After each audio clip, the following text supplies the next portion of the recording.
So why don't you look into your own mind and wonder why you don't want and why the Earth is measured flat? Like, what is stopping you from asking that question? You have a panel here full of smart people that are capable, more than capable, of answering that question for you. How the Earth is measured flat, utilized flat. There's no verified core, motion, outer space. But the next words out of your mouth are going to be like, "So, how old are you?" I was being Like, very honest about those questions, though. Like when you asked oh me no, why, I I was like, completely out get of that. curiosity, and that was honesty, man. No, I completely understand that. But if you want to talk about psychology, you can, like, you know, dive deep into your own mind and ask yourself why you didn't ask about any of the things that I brought up. So, Lance, do you mind if I Oh, interject a please, question please, here? no, please, please, please. So I'm just, excuse me. So I'm just taken aback. I don't actually buy this, so don't. But you said something that begs a question. Uh, you've shared with our brother Latz here that you're interested in psychology, and then you in turn say that you were being honest. And so I'm just curious that most people don't usually need to make a statement that they're being honest when they say something. So I'm just kind of curious. Are there times in the conversation where you've not been honest, or was there some other meaning to that? No, I've been completely honest. I've just been analyzing, the flow of the conversation, really. So what you're telling me here is that if Lats were just to use the appeal to bandwagon and show evidence that maybe there were more people who were flat earthers than globe earthers, then you would change your view based on that? Um, it would be some very good evidence. I don't know if it would change my view,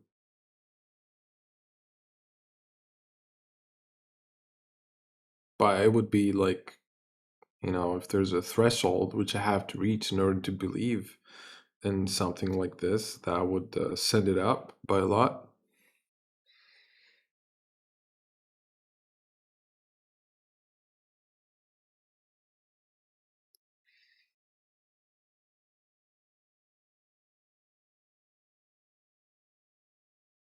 Yeah, I'm just not sure about that logic, bro. Like, if you're just willing to change your opinion based on the number of people in a room, like, that's not very coherent. Like, you're just willing to flip flop back and forth. I mean, Sorry about that. My connection dropped. I don't know if you all can still hear me. I switched over to the laptop here. Oh no, yeah, no, we you're good. can I just hear like you cut now. out for like for a minute. Yeah, I Yeah, if you want to lost. continue, you can go ahead. I was actually on my phone and my battery ran dead, so that's kind of my polite way of saying the connection, or I was meaning. So anyway, my point to your friend here is: so are you here to actually talk about the topic, or are you here to actually talk about psychology? Um, it's something between both, actually. I'm not here to talk about psychology. I'm here to see the topic through the eyes of psychology, really. Okay. So, So Lats, are you? If you don't mind me asking you now, brother Lats, are you really interested in more or less letting him talk about psychology through the lens of flat Earth?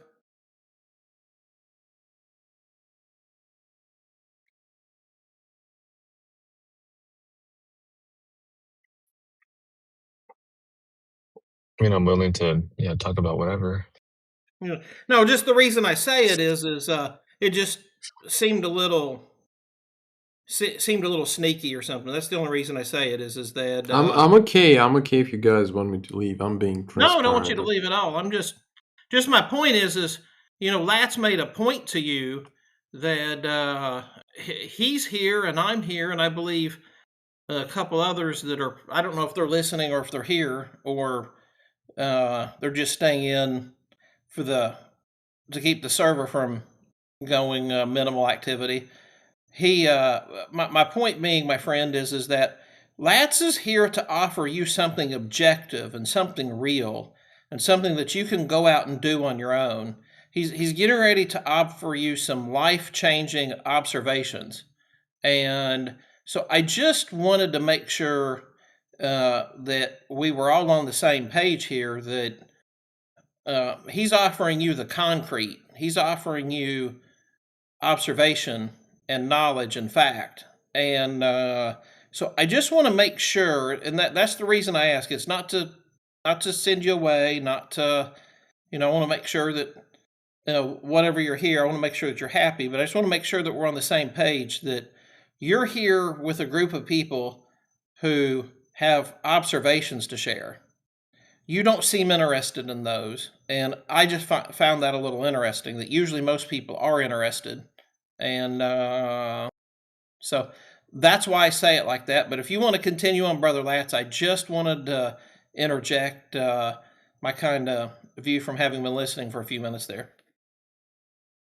Oh, no, yeah, you're good. And just know, like, we're not holding you at gunpoint, making you ask how the Earth is measured flat, stuff like that. You can ask whatever you want. Since you want to talk about psychology, I just think that it's interesting how you don't want to ask those questions.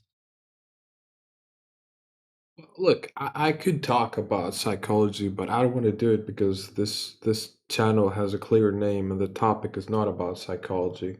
So, I'm just looking at everything through the eyes of psychology, how you would accept my reply, how you would deny it, how you justify yourself, etc. Not looking to change the topic because I don't think that would be fair to the channel's cause. Oh, yeah, it's good. Well, just know that we're not here because of any appeal to consensus, right? We're not here based on age or whatever other metric that you want to use. We're just using how the Earth is measured. It's just, Because it's like I believe the Earth is a globe, and if someone else believes otherwise, they should feel free to tell me that information. And sometimes I've met such people, but in many cases they're just rage baiters. They're just bullshitting. Trying to get reactions out of people. But in this case, you guys seem to be quite honest about it, which intrigued me. So that's why I've stayed. yeah, that's okay. I mean, as long as you know that it's a belief, right? That's perfectly fine. Because we definitely don't believe in flat Earth because we have measurements to back up our claim. Yeah, I'm just saying you guys have imposters. That's what I mean. Oh, yeah, there's imposters of any group. Like, I can pretend to be a Glober right now if I wanted to. Yeah. Probably better than a lot of the Globers on your side, but yeah, that's okay. Just pretenders in every topic. And to be more transparent, when I asked about the ages, I was basically trying to figure out, any social interactions or internal thinking interactions that would have brought those beliefs to the surface and set them as fact to someone's head. So, Well, it doesn't really matter where somebody gets information from, right? If that information is correct objectively, then it's true. It doesn't matter if you hear that the Earth is, like, for you, because you're a globe believer, if you heard a homeless kindergarten dropout that the Earth is a globe, is he going to be right or wrong? well, it's just a subjective factor, Yeah, someone can take it as an objective fact, but the truth is that everyone has a different mental capacity that is better and worse depending on the topic and the skill. So, Well, well, it doesn't matter their mental capacity. It doesn't matter their finances, their education, their age. It doesn't matter any of that stuff. If what comes out of their mouth is true, then any of those other previous metrics mentioned, they don't matter at all in the slightest. Because in your eyes, even if somebody drives a Ferrari, has like 17 PhDs in whatever topics, if he says the Earth's flat, then he's going to be wrong. But if a homeless kindergarten dropout says that the Earth is a globe, in your eyes, he'll be right. I wouldn't necessarily consider those factors in my conclusion. Life can be tough, so I'm not going to judge a person on their correct. appearance unless there's recurring patterns. Well, yeah, you wouldn't judge them based on the factors. You just judge them based on the information they're providing, right? Yeah. Yeah. In most cases, sometimes other things do make sense. They have very apparent connections. But in most cases, it's usually the information you need to pay attention to. Let me interject here with another question here, my friend. Mm-hmm. So, it seems to me that one of the reasons you accept that the Earth is a globe is because the majority of people accept that it's a globe. Is that a fair assessment? Initially, I would have accepted that the Earth is a globe because many people said so. But after having seeing all those people believe that, I would also have my own thoughts and analysis on the topic to verify it. Sometimes we hear things and we accept them without judgment, and other times we judge them. So then your question earlier to Mr. Latz here was that if you why do some people think the Earth's flat when virtually everybody thinks that the Earth is a globe? So what was your logic behind that question if you don't think that the Earth is a globe because the majority of people think the Earth is a globe? I just wanted to see how he deals with people splitting into teams and having different beliefs about it, and how he deals with it. So why didn't you ask him that? Because that seems a little more of an honest question than the other way. Right. Well, maybe I didn't phrase it properly. Didn't make the intentions clear, but now they are. Right.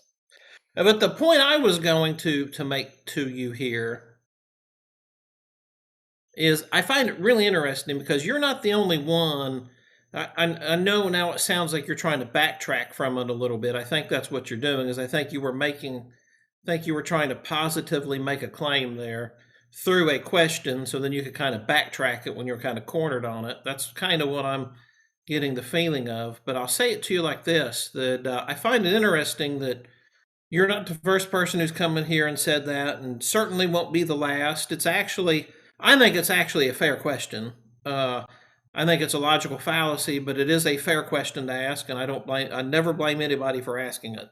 So let me dispel that. But I do find it interesting how, on one hand, the globe side, such as yourself, will come in here and ask us to account for that.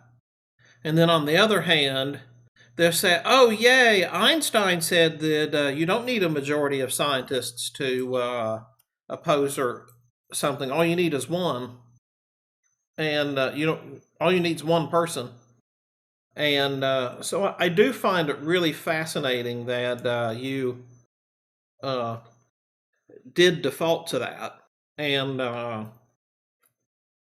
so when the reality is, and I was kind of seeing a parallel in what you were saying a second ago. When I forget exactly what that parallel was, I do apologize, but there was a parallel there that more or less where I'm going with this is that I find it interesting because you have the power in your hands here to ask Latz something real. Ask him like a real question. Ask him, to go deeper into the subject with you rather than just some kind of like surface level, how do you feel about that or this? Mm-hmm. You take a deep dive. Grab this subject by the bull. Grab this bull by the horns and shake it and get something out of it. Don't just waste your effort here. Yeah, yeah. No, I think you're right on that. It's just I often start my conversations on a superficial level, mostly involving feelings and intentions, not logic, just to see how the other person is dealing with that.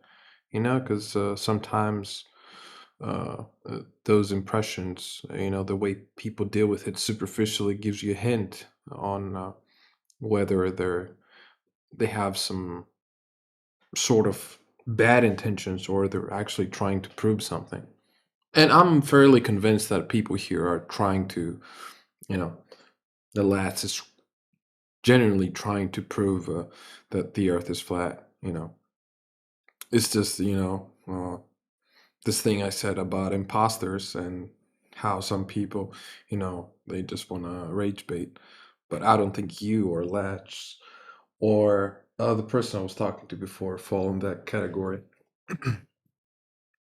But Well, I would add in one other little nuance here from Lats mhm, that I would certainly add in that not not only do you have people on this topic who rage bait on both sides, because you have God knows the number of globies that rage bait. They come in here and that's all they do, and they yeah, come in day after day with the same rage bait until they get banned. And so my point is also some people do like to use that a little bit for the shock value. Uh, Not that I'm saying that's a good technique, but so you can't always, even if they're rage baiting a bit, they are trying to rage bait people in a conversation maybe they may or may not actually want to have. So, having said that, it's not a behavior that I approve of, but there are people who use it, and you may judge them the wrong way. You may. Uh, so you kind of have to know your audience a bit. But I do want to take a quick second before I turn it back over to Lats. Uh, so thanks for the interruption there, Lats. Flat Lloyd, uh, I saw you jump in here. I hope you have been doing well, Flat Lloyd. What's going on, man? Man, it's been a while Good to since hear we've got from to you. talk, but I'm glad to see you, sir. Yeah, I've got some good internet tonight, so I can stream and be online. Yeah, Lats here's having a really nice conversation with not it's Evan or not T's Evan. I guess what that's supposed to be, not T's Evan. There you go. Uh, so I kind of barged in a couple points here now. So, but please continue on, Brother Lats. Oh, yeah, you're good, bro. No worries. so Hey, what's going on, Evan? hey, what's up, guys? I mean, Flat Lloyd. All right. Now that the intentions are clear, yeah, I know I can do the thing with the ball that you said, but would it be okay if I just heard your theory, guys? Like, you know, uh, you said like Well, you say things that prove that the Earth is flat instead of me asking specific questions. Would that be possible? yeah, I mean, the only thing is it's actually a very short and simple conversation. Reality presents itself the way that it is. And Hmm. to be honest with you, we're not really here to try to convince anybody. But to be fair, we were all taught the globe too, just like you, just like anybody else. Um, and it comes with a lot of baggage, a lot of stories, and a lot of other things tacked on that, once you start looking into it, you start to see it fall apart as well, just like the globe. In this case, all you'd have to do, man, is look at the water. It's a simple syllogism. Even, if the Earth's surface is a majority water, up to 70 to 75% of the surface, right, is water. And well, if water remains flat when at rest, right, then the Earth, being majority water, is level. It's not curved. And the reason that's so simple is because, well, unfortunately, the globe, its Achilles heel, if you will, with all of its stories and space and lore, its Achilles heel is that there's no measurable curvature. And that is the thing that a globe needs. It's the geometric consequent. So if you don't have that, it's not a globe. And honestly, the hardest part about this conversation is realizing that the things that we've been taught and that are dear to us, I mean, it's propaganda non-central. I mean, it's like crazy amounts of propaganda. You probably even saw a couple of globes today, even if you turned on the news or just, driving down the road. People put in the logos, the first iPhone image, um, Yeah, global this, global that. I was thinking of It's the heavily iPhone reinforced. wallpaper actually. Yeah, you probably have one right now. I know I Well, did. I don't have I that, but love I NASA. do have the choice to put the globe with the weather and everything.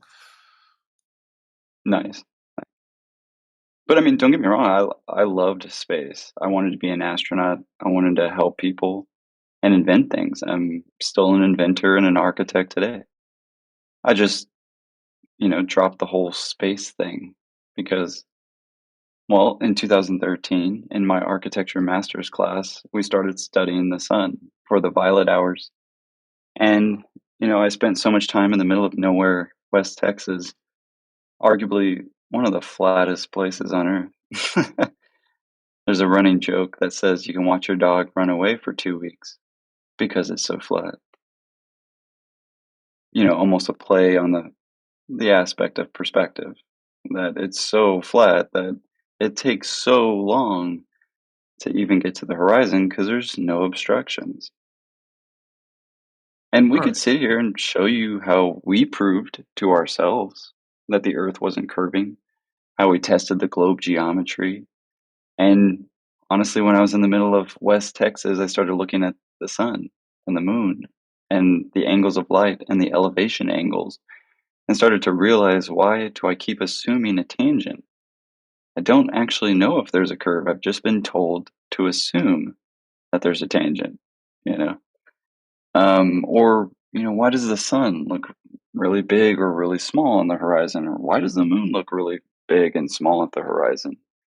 Why do I only see one face? You start asking questions, especially as a designer and, um, you know, somebody who's trying to figure out reality so that you can build upon it is understandably what we do as architects, right? We have to understand the land and infrastructure and how to integrate those two things. And I tell you, it's a heck of a mess. So teaching it in architecture school, because now I'm a professor, and it's really great because I get to teach perspective and some of the fundamental things that actually helped me realize that the Earth wasn't a globe, such as simple perspective. But in this case, there are a lot of little nuance, to the argument. Like, well, what about satellites? What about space? What about this environment that makes it quote unquote fake? And yeah, it is kind of a triggering topic for most because, well, it's become a part of most people's identity, which I like that you were kind of coming at it at a psychological angle because it really kind of is only psychological. The globe never has existed. And if that even puts goosebumps on your skin, it's because, well, many people identify with the globe story that they were told as a child. Even though psychologically, they find out that kids actually have a worldview that is flat and stationary until they are told that it's a globe. And for a while in their childhood, they kind of experience two worldviews. It's a known thing, but in this case, the indoctrination, the regurgitation of the quote unquote facts, They tell kids as early as third grade that the sun is going to blow up when they have no business even worrying about it because it's going to supposedly happen 3 billion years from now. Why would you even tell small children that the world is ending? It's and when you look at it as an adult, you start to go, well, that's kind of fear mongering, you know. And the teachers believe it. They believe the same stories. They were told the same things. They got the same trauma, and it's trauma-based control. I mean, that's the larger part of the topic. The proof part is actually really easy. Right? Go look at water. But the why, the large background, the history of the story. I mean, yeah, that's pretty large. So I made a question before about if you went around, let's say, the globe, you would end up in the same place. And no, it wasn't lads. It was the person above it with the upside down name, Central, excellent. And he said to me, "Yes, I would make the argument that it's a circle, and you're just going around a circle, and you end up in the same place." Yeah. But now, my question would be more specific. What if you just like cut it in half, like go a straight line in the middle, like the diameter? What Well, I would mean, you still you're gonna end have a up in really the hard same time. place? Not quite, right? I mean, the first thing that you have wrong here is going straight in any terrain or water or air is honestly a farce. It's a myth, right? I mean, don't get me wrong, conceptually, we can all imagine a gigantic plane or ball or whatever and going quote unquote straight on it. However, first of all, on a ball, there isn't a straight line in the first place. You'd be going in a straight curve, but not a straight line. Mm-hmm. Second thing, if you're trying to use a boat or a plane, you're going to have currents. You're going to be swayed off your route. And well, you're going to have to use a compass to go any direction in the first place, right? To lock into basically a known. That way you can kind of keep that known and continue. In the compass's case, yeah, you're going to go in a circle because, well, as you go forward or backward or anywhere that is west or east, you're going to realize that it's slowly turning, making corrections for north, right? And essentially, you'll be going in an arc and eventually a full circle. So, I mean, yeah, I guess you can just keep going in a half circle, but you'd still go in a half circle. In this case, that doesn't actually prove if you're on a flat surface or a globe surface. You can go a circle on both surfaces. So, what we're trying to say is simply that argument is inconclusive of telling you what surface you're on. Does What that make sense? happens? Yeah, it does. What happens Like, if I you can't go go to around my neighborhood and be like, oh, it must be a globe because I went in a circle. Okay. What happens if you go to the edge? As of what? The edge of the Earth. How do you know there is one? Well, if it's flat, there should be an edge. There should be an end to the circle. I mean, how would you know it doesn't just go on infinitely?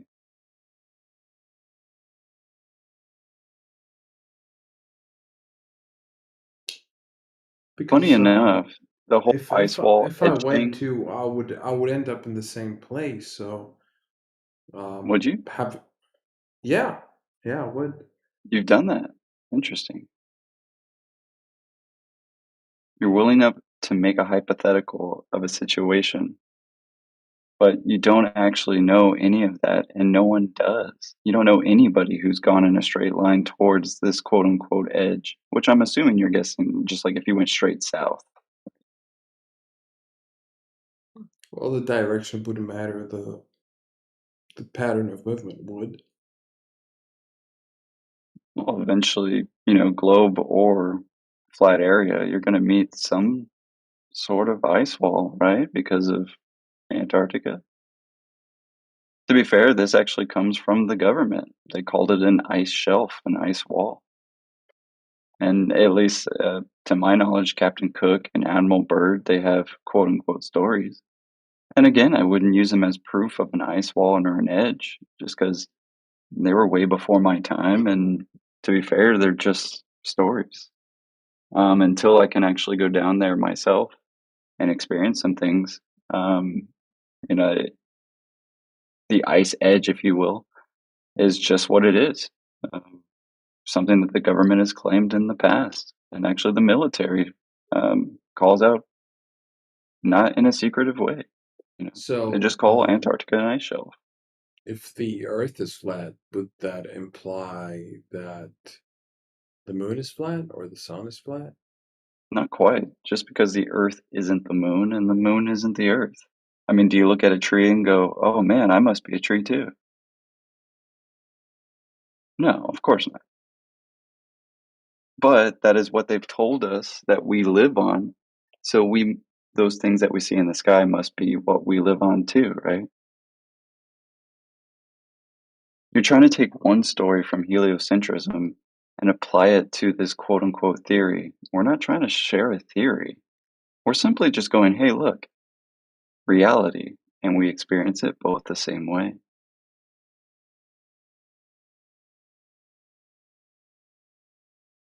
So It's been hijacked. Is the sun round? It looks round. Yeah. What does that prove? I mean, can you have a round light in the sky on a flat Earth? Sure. Can you have a round light in the sky on a globe? Sure. No, I'm Not just really trying to conclusive of see anything. if there's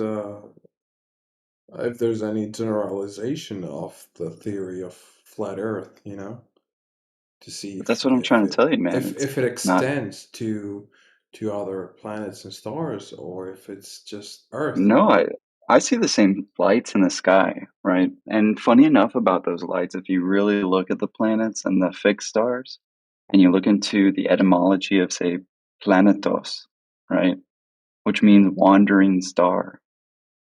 It's not a made-up word. In fact, if you if you minus the T from it, it makes a plane. Anyway, but in our case, if you look at history and just at the night sky, we see the exact same night sky. We see the same constellations, we see the same patterns, and you see that these planets wander. They have different patterns than the fixed stars or the fixed constellations, or even the sun or moon.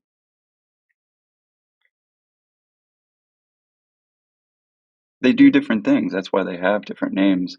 But that doesn't mean all of a sudden that they're gigantic gas balls in an outer space violation. That's actually a violation of thermodynamics. Right. And we don't think that Earth is a disk in space, right? Don't Correct. think that. We think that. That's not right. But if you type flat Earth, guess what you're going to see? Have you typed flat Earth yet? Just in like Google Images? No. Go ahead, check it out real quick. None of that is what flat earthers think. So that should really tell you something. Why aren't we even allowed to express that we're just simply talking about reality? Why are we all of a sudden, well, since 1971 with Leo Ferrari and the Flat Earth Society, you probably heard of them. They say really stupid things to make flat Earth look bad.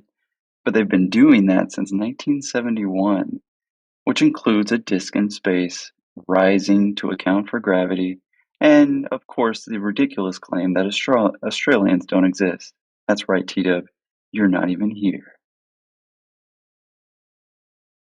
Those sound pretty ridiculous, no? What about the So others? ridiculous that What a about typical the inquirer other wouldn't even look side? into it. Other side of what? Like, if there's a flat Earth, shouldn't it be a disk? No, it's not in space, brother. There is no outer space vacuum. Yeah. Here, let me break it down for you. It's not a planet. Like for instance, gas pressure. You know what that is? Yeah. You're breathing it, right? Me too.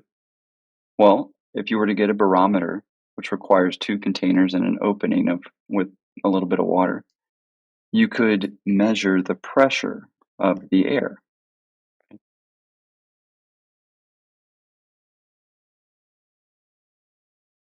Well, the answer is yes, and you would get roughly about 14 psi, or pounds per square inch.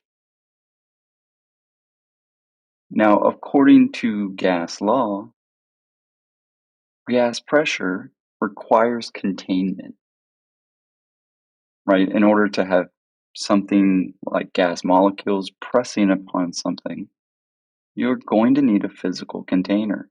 In fact, we can demonstrate this all the time beautifully, whether you have some car tires, a basketball, and anything, of course, that requires pressure, such as our lungs, for instance. Now, if it requires containment to have gas pressure, last time I checked, I'm pretty sure there isn't a magic bubble or physical container surrounding the globe, is there? So, how do we have pressurized gas right next to non-pressurized gas to a near vacuum? Have you? Right?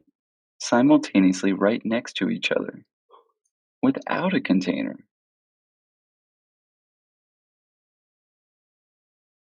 The answer is you don't.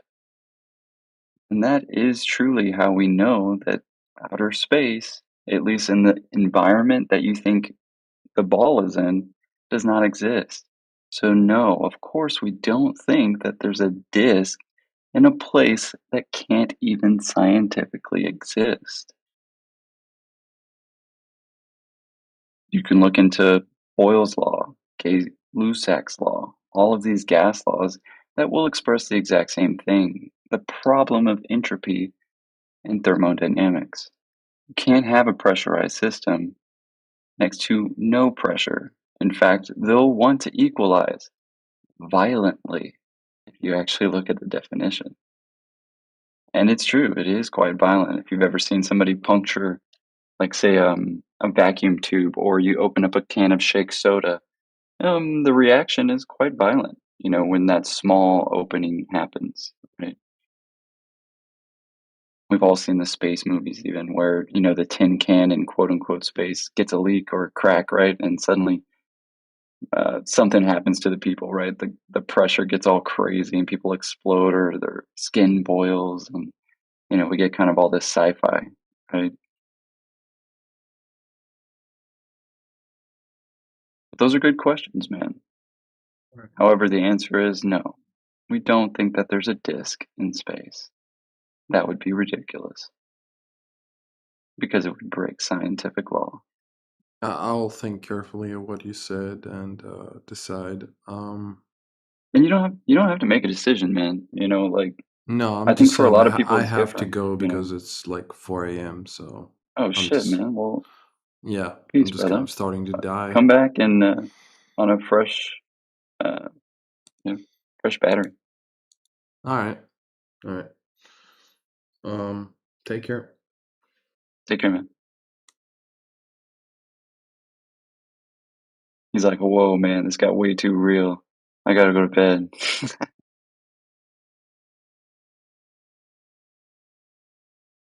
Lad Lloyd, you're just like Dr. Ruth Westheimer. Gotta look that up. I don't know who that is. Whenever I used to listen to her show on the radio, I could not stay awake. 30 minutes and I would be asleep. She had that voice that just put me to sleep. Oh, I see her. Yeah, I know the voice. Hey, it beats being called Matthew Learns. Somebody was like, "You sound like Matthew Learns." I was like, "Take it back." Nah, that's not true at all.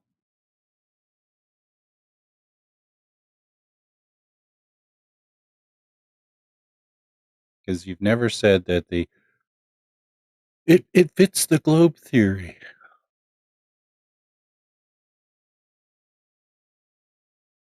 No theories here. Man, the globe doesn't even have a theory. Poor thing. There's so many observations we we have and real life experiences that don't fit the globe, and yet they continue to hold on to that. Yeah, I think that's why I kind of go with the story angle. I just take the globe right away. Like, look, dude, it's never existed. Like, let me tell you why. And then they start going into the ancient past. And he measured the circumference. Yeah, but what was his knowledge in physics? Was it zero? Because it sounded to me like he had zero knowledge of physics. And then they'll be like, physics wasn't invented yet. And it's like, oh, we've known for thousands of years, except we didn't build good quality telescopes until the mid 19th century. We didn't develop high altitude balloons until 1931. And we didn't develop rockets that could go up high until 1945. And yet we've known for thousands of years. We didn't know shit for thousands of years.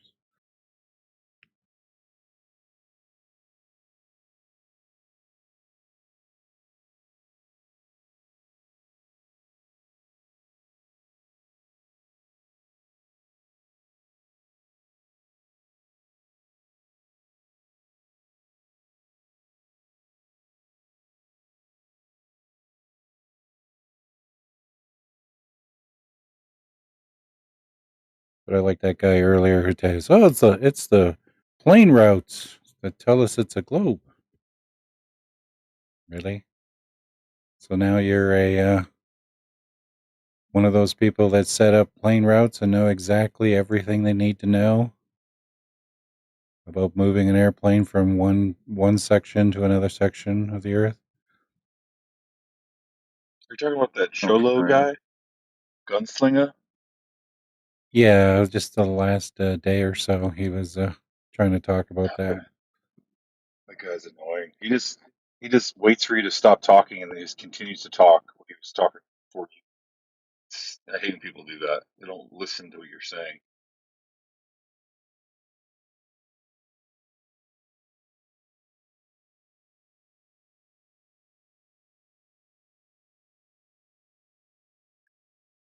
Except they say the plane flights say it's a globe. But then when you point out that certain flights don't exist, even though they should, because we have aircraft that can travel that distance, they don't know what to make of that.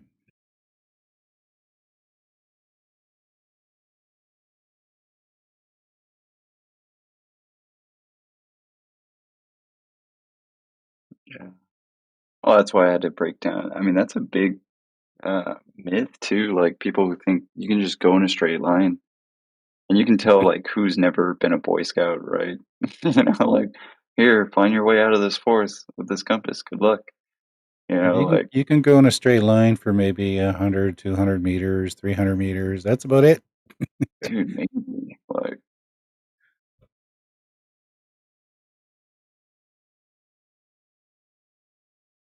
If you had to blindfold somebody and tell them to walk in a straight line, never happened. oh yeah, they'll go in a circle every freaking time. It's hilarious, actually. Like it's Yeah. so weird to think because you think you're going in a straight line too.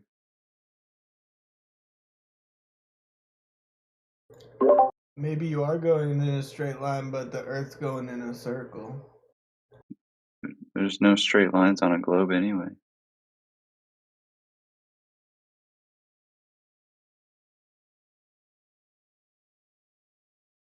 A circle.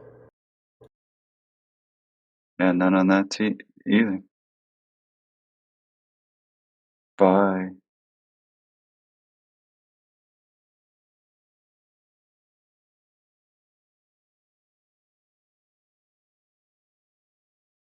But yeah, that guy was chill. Hope he comes back.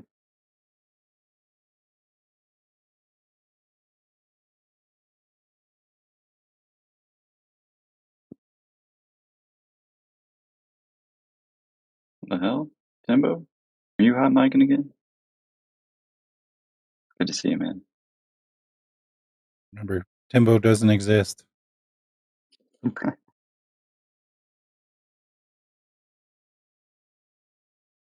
I've had conversations with people who talk about. I know people who went to the South Pole and they didn't see any ice wall. It's because they were standing on it. The ice at the South Pole is like what, 3,000 meters thick.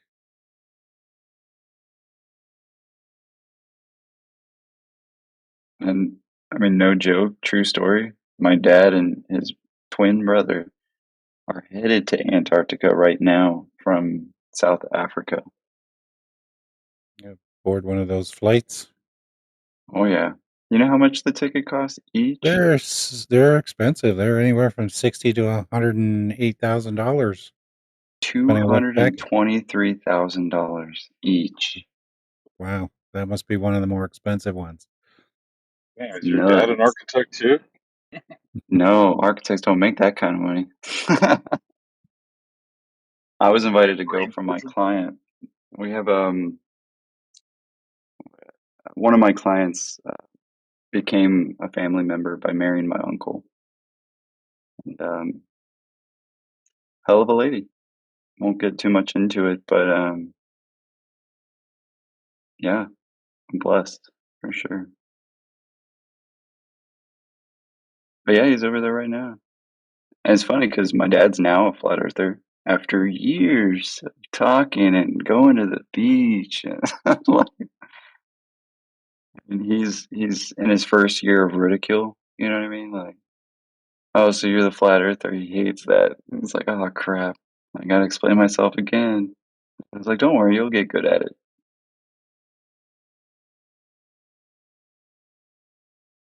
Yeah, that White Desert tour company, they offer like a week stay in Antarctica, and it's like $2 million.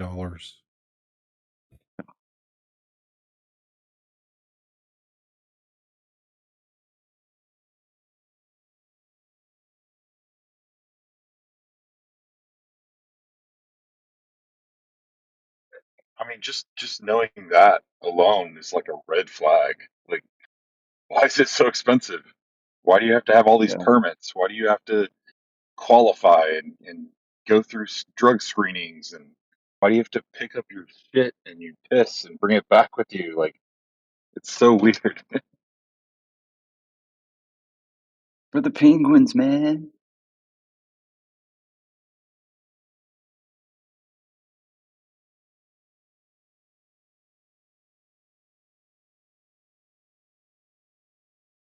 Just that single day trip is $16,000, where they take you for like a couple hours onto the into Antarctica there. Yeah. I think they're doing the whole shebang, actually. They're doing like a skydive thing. And I gave my dad just a simple camera. He has a 360 camera as well. And he said he'd give me some footage and stuff. And because he's been stuck on too, like, oh, what about the 24-hour sun? And I'm like, what? The sun hovering over a flat, non-rotating Earth? What about it? Like, well, what's its trajectory? And I was like, I don't know. Well, there has to be something. I was like, how do you know it's not doing something crazy? I mean, who knows? You can't use the sun, man, to tell you what the ground is. I'm sorry. Like, even though we know it's flat, like you still can't use it. I mean, don't get me wrong, the only reason I know this is because we've done this not only in the Discord, but even just my friends across different countries. We've tried to triangulate the sun in, 3 different damn locations in AutoCAD, dude. It's an apparent phenomenon, and it's beautiful, and I think it should just be kind of respected for what it is sometimes, you know? And then you get into Eric Dillard, and you're like, "Whoa," you know, electrical transformer speculation? Maybe, but you're trying to use a trajectory for the Earth's surface. You're nuts. But they try. Yeah, I want to know how they bounce the radar waves off the sun. Well, you see, in this hypothetical simulation, if we 'Cause if assume the sun is in a black body, if the sun isn't really exactly where we see it, because we see the light come to us after it traveled for 8 minutes.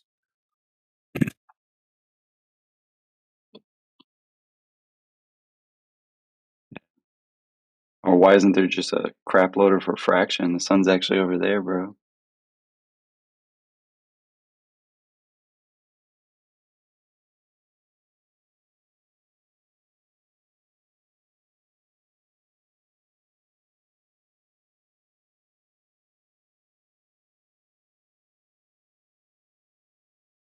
But yeah, that just kind of irks me about, people when they say disk in space. You just think of flat Earth society, at least in my head, and I just go like, look how effective that was in 1971. Some guy just literally going to public schools and, bringing a rock and going, look, guys, I went to the edge.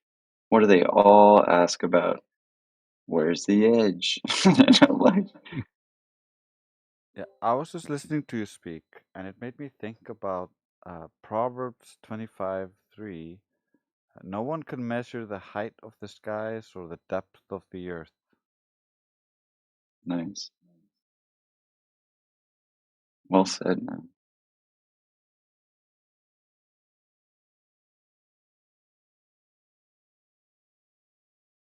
A globe,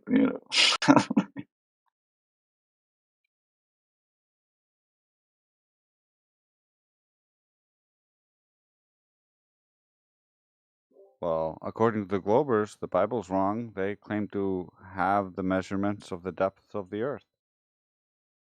Yeah,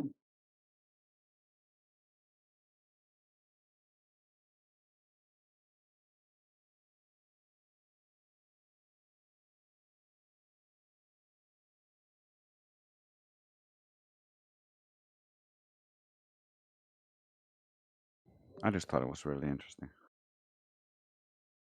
yeah, because he did go to those two things. He first asked about the edge, and he goes, well, what about the other side? You know,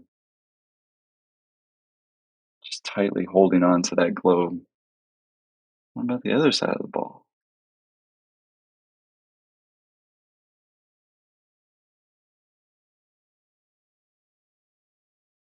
I just thought it was really interesting, like the the height of the skies. That's also the height of the sun. That's the height of all those things in the sky.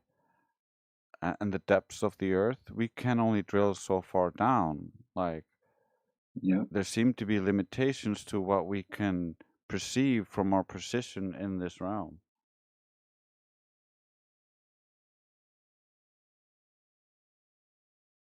absolutely.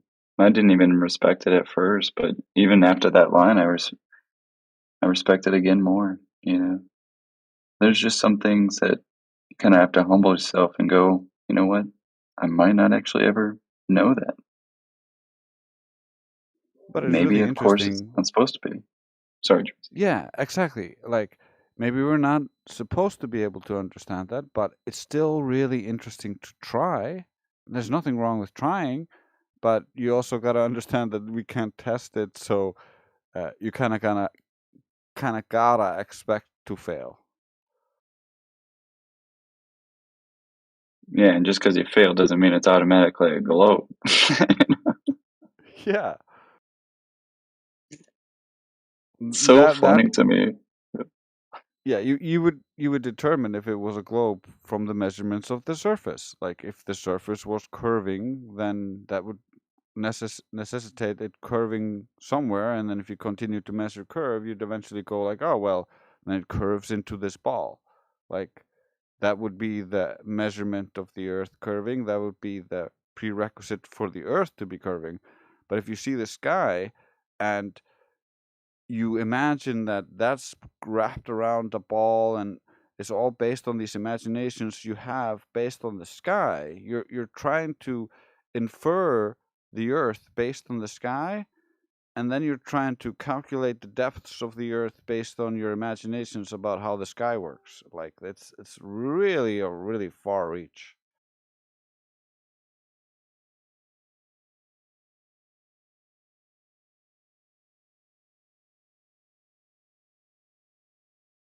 And that's what's kind of crazy is they tell you at a young age, like, oh, we just know what it is, guys, and now you know. We told you, you know. So even at this really young age, you're kind of like almost putting yourself on a pedestal, you know, thinking that you know this unknowable information for a good portion of your childhood, growing up, influencing many, at least my decisions in life. And Yeah, for sure.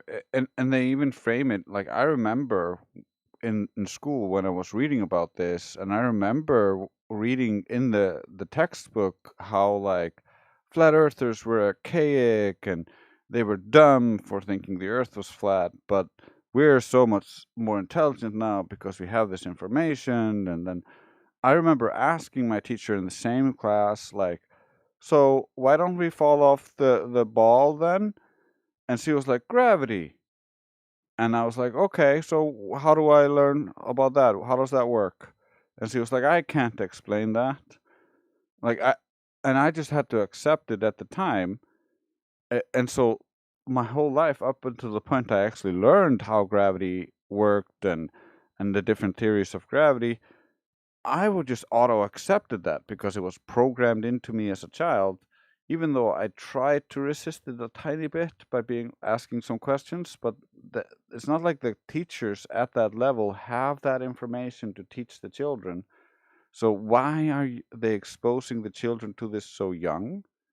It just forms confirmation bias and makes them less able to actually perceive reality for what it is because they have already a preconceived idea of what it should be. And so they try to wrap everything into that preconceived idea.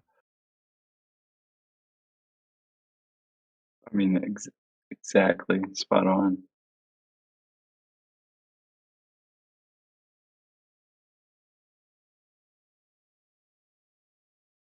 I mean, how different it might be, like, instead of kindergarten, there was a globe at the desk, that there's this little, you know, barometric pressure gauge, you know, and that you talked about buoyancy or you talked about, you know, like, honestly, the stuff maybe they show you in middle school or high school, I think, you know, Bro, children would get it they immediately, you don't know? even need to teach them any of this stuff. Like a lot of the stuff they're teaching the young children is just superfluous nonsense unrelated to what they Absolutely, actually yeah. need. What they start to need to learn is logic and rhetoric and how people argue and how people can deceive you with words and how it can make it sound believable when it's logically fallacious.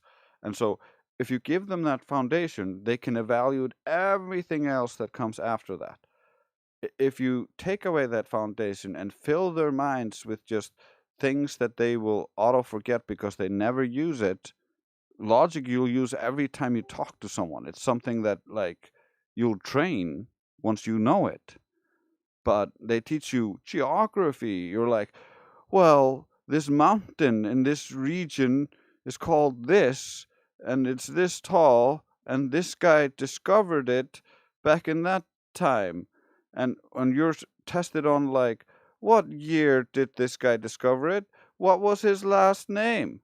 And you're like, what the this isn't actually education, it's indoctrination to get you to believe a certain story and get your mind programmed and ready to auto accept things so that you do like uh, he said the authority said this, oh well then I say that because otherwise you get failed.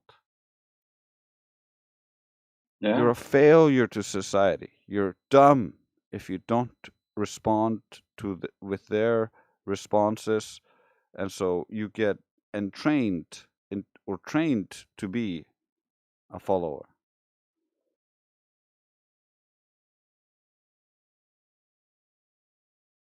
absolutely, man.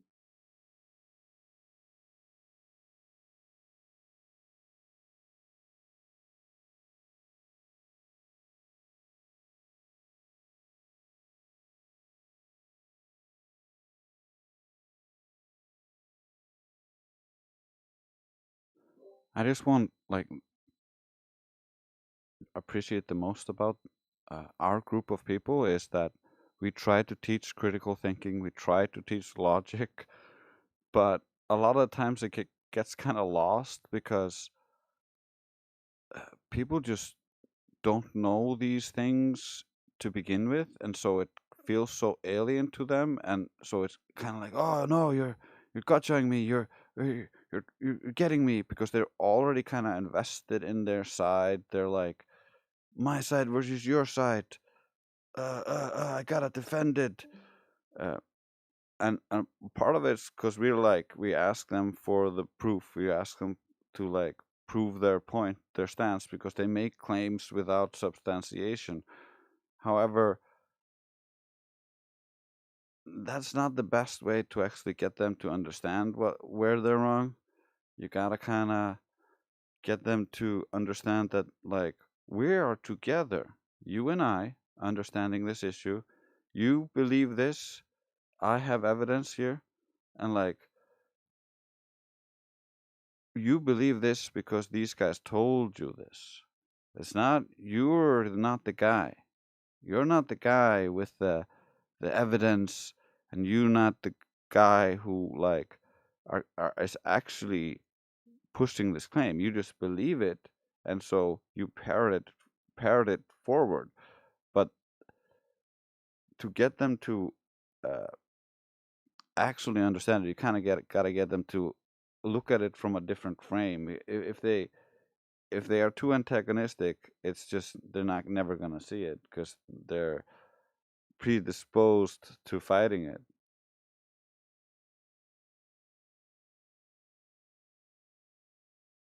Yeah, I can see that.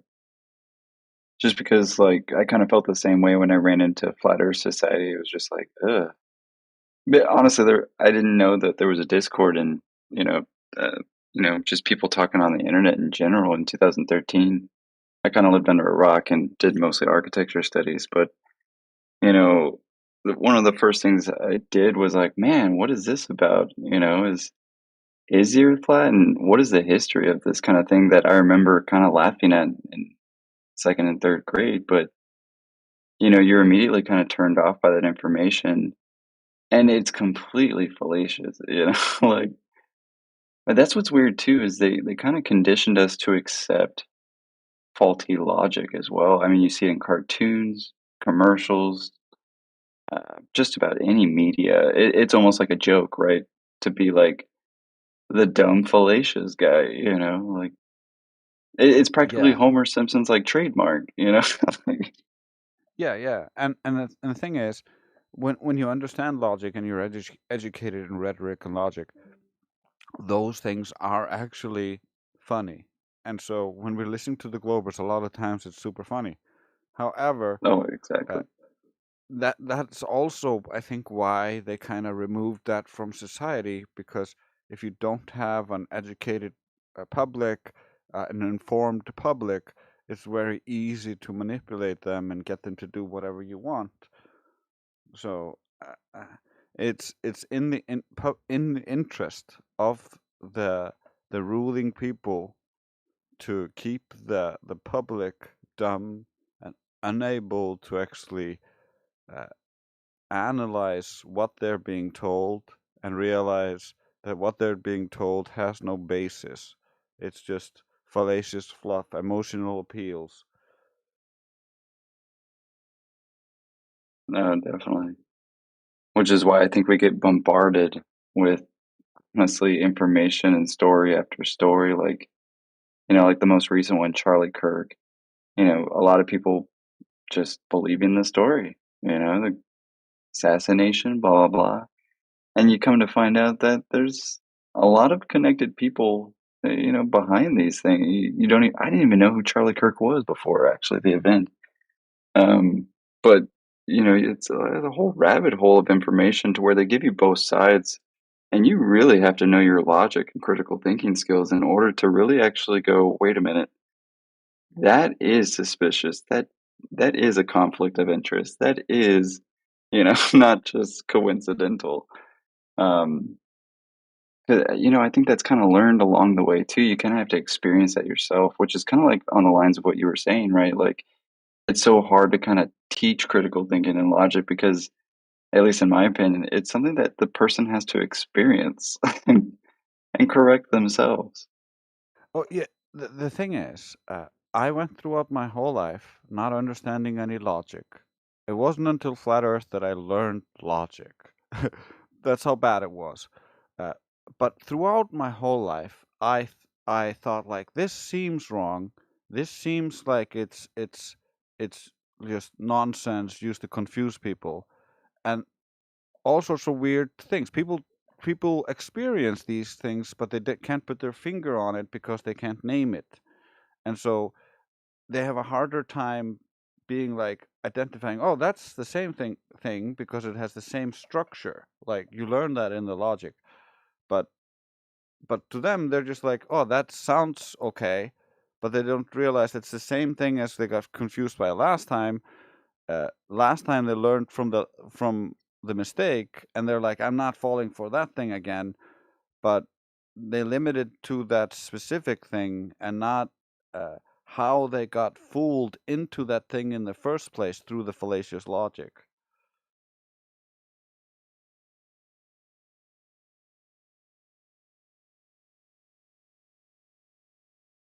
I'm right there with you, man. I didn't truly understand logic until Flat Earth. And you, of course, and Spock. I just didn't study things deeply enough until Flat Earth. Like I was like most people, I would read things and believe things based on what people told me, based on the authority of the speaker, and I wouldn't look deeper to try to understand where they were basing their conclusions from until Flat Earth. Flat Earth, I was like, okay, I got these scientific experts, friends of mine. I can just get all the evidence because I thought it was a slam dunk. I thought it was so easy. They were just wrong. But no, all my supposed evidence was just faulty, and like all I did was play devil's advocate, and that was enough to break enough of it that I was like, wait.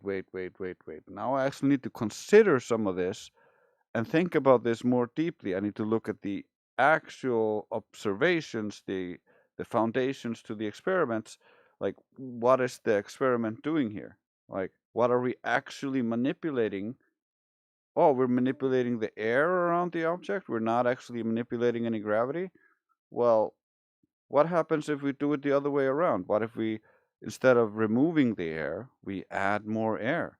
Well, then the rate of fall slows down, and you see a greater and greater like difference in the rate of fall instead of the rate of fall appearing to equalize. So we can tell that the medium that we just manipulated has an effect on the fall.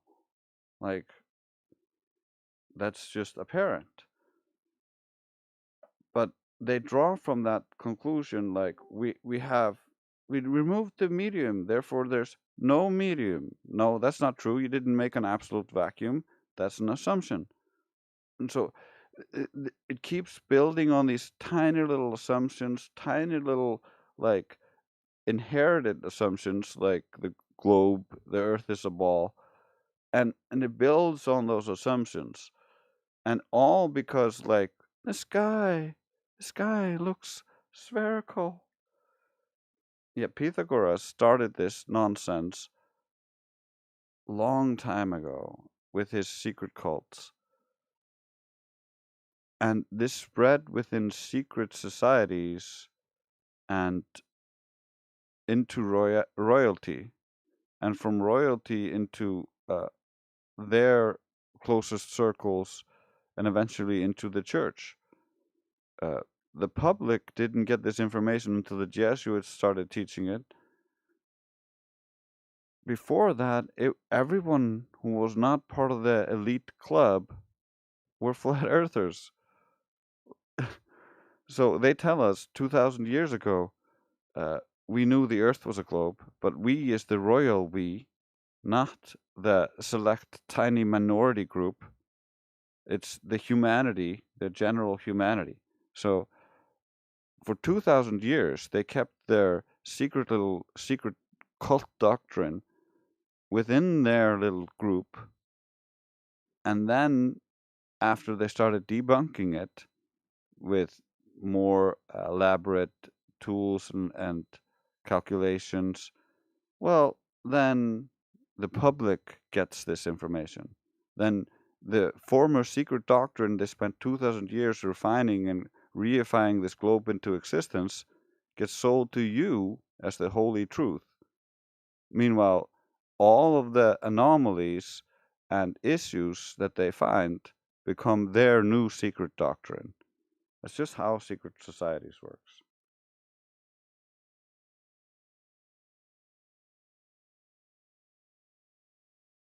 The biggest troll of all time.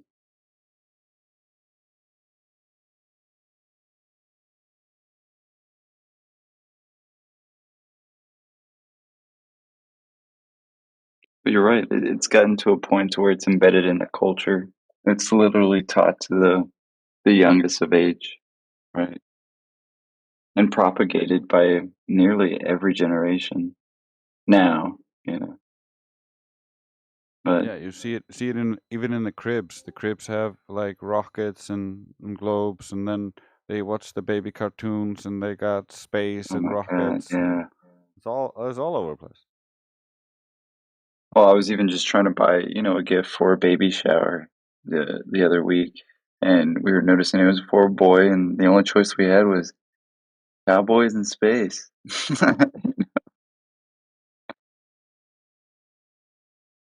Oh, I'm not gonna give him space junk. It had little Saturns on it, some moons, some stars,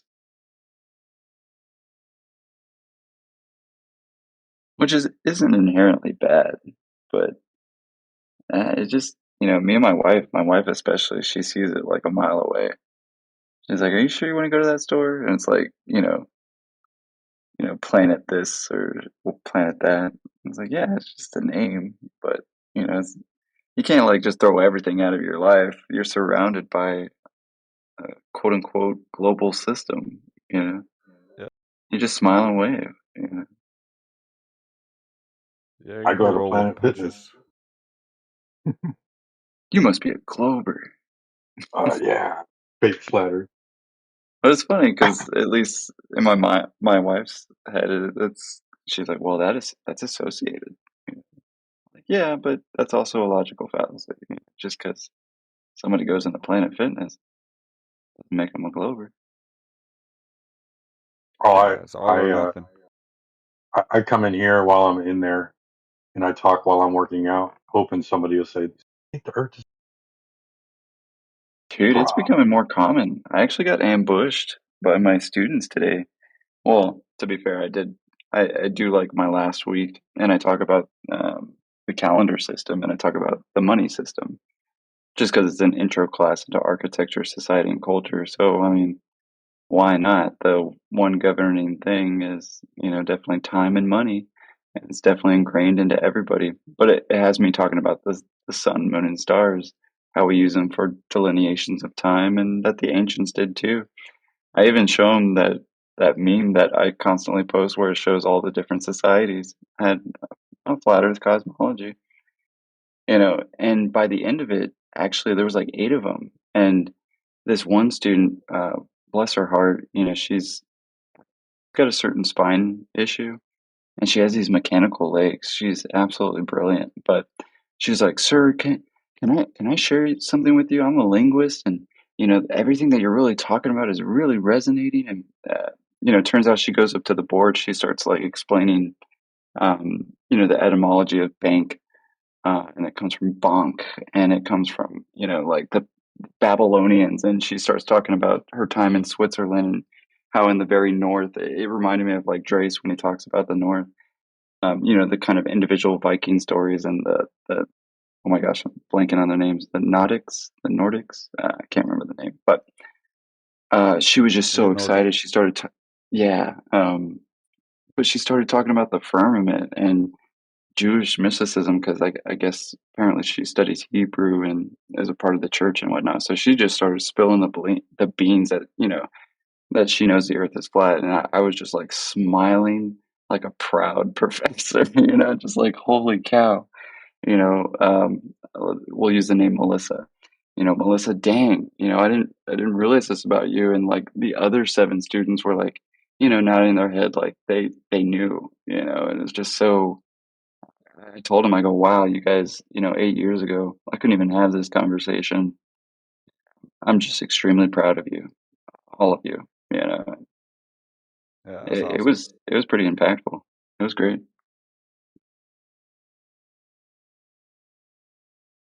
But it's definitely picking up. I'd be flat smacking my coworkers. You weren't here the other day, man. My wife, she's not a flat earther, and Oh shit. so I always tease her all the time. Flat, look, flat. No, it's not. It's just Oh, really, really big. That's always her excuse, right? I'm like, how are you going to believe in American? I tell her this. How are you going to believe in American propaganda when you're from Venezuela? But no. So we were going through our immigration. And, we had a translator for one of our interviews, and so we're sitting there waiting for our turn to go in and do our interview.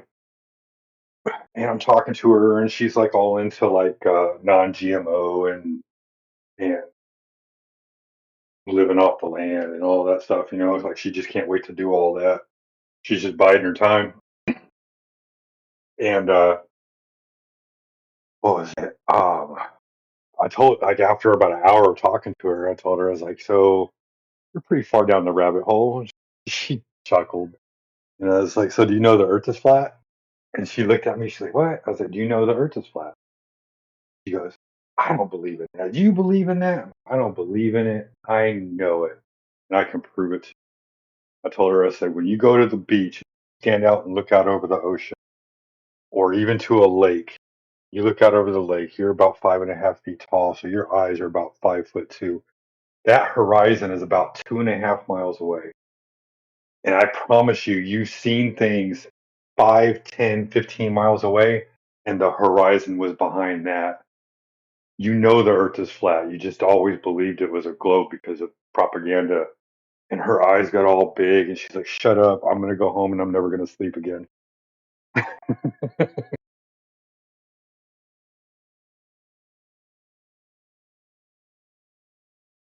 dude, I remember that when 200 Proofs came out, and I had to watch it like twice all night.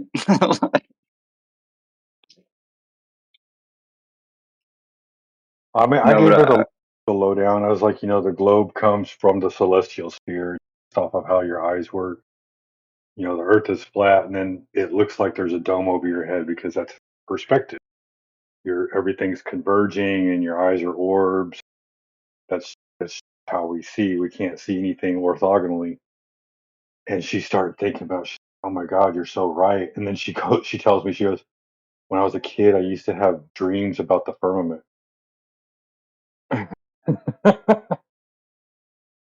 dang. Like imagine, I mean, like that's how it was for me too. When I first woke up, I was like, "Oh my God, I was right when I was a kid." Like I was immediately brought back to the moment when my teacher said, "This is the Earth. This is where you live." And I looked at the teacher and said, "But it doesn't look like it's curving. It doesn't look like a ball." And she's like, "That's because it's really, really big." And I never asked another question ever again. Yeah, it's funny. Like my experience was the same. Like I didn't think for a second it was a ball when I was a kid. It just looked flat. That I experienced it as flat and non-rotating. It was just stationary. That's my experience. So when the teacher was trying to teach us otherwise, I was like, "But how does all this stuff work?" Let me guess, a bunch of really smart people already figured it out, right? Yeah, and it's not in the book, so therefore she can't teach me.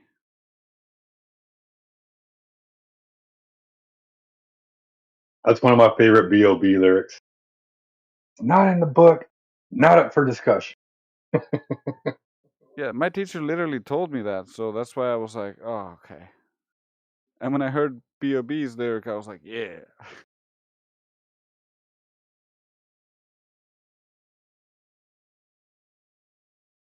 But yeah. Man, that is such a good album. Hey, I stole your friend, Flatloyd. Oh, who's that? Huh? Who's that? Kimbo. Oh shit, that's right. He's up in Dallas. Yeah. Yeah, I told him, dude, play pool against him, dude. I only won against him maybe once. I got it God, like 50 games, man. He's He's Cambodian, good. isn't he? Yeah, Cambodian or Filipino? he's Cambodian. Plays a mad game of pool, man. But yeah, we both don't normally drink, but when he said he was leaving, just like drank the night away. It was hilarious. Yeah. No, I feel the same way. Like, I'm gonna figure it out. Like, I'll get out there. Maybe New Year's. No, Kimbo's a really great guy, man. I mean, nicest dude I I've know. ever met. I can tell. He I mean, I reminds don't me know of if he one of the wants me to guys. tell you guys this, but he gave me a pool stick, like one of his first, and I was just like, dude, you don't have to do that. What? And he's just like super heartfelt, great guy. Anyway, Yeah, no, we're gonna come but yeah, back man, down and come visit you, man. And then I got more of us up here too. Now that Kimbo's up here, it kind of forces me to like get everybody together. We all need to go say hi and meet up. absolutely, man. Dude, I know this is just kind of daydreaming, but I was thinking about it the other week. I was like, there's so many people in Texas. We have so much good music. We should just throw like a Woodstock, like Flat Earth Woodstock. Yeah. Are you a musician? You're a musician, aren't you? Hell yeah. Worst case scenario, we have a karaoke machine for people that want to sing their own little like offbeat songs that nobody else knows how to play.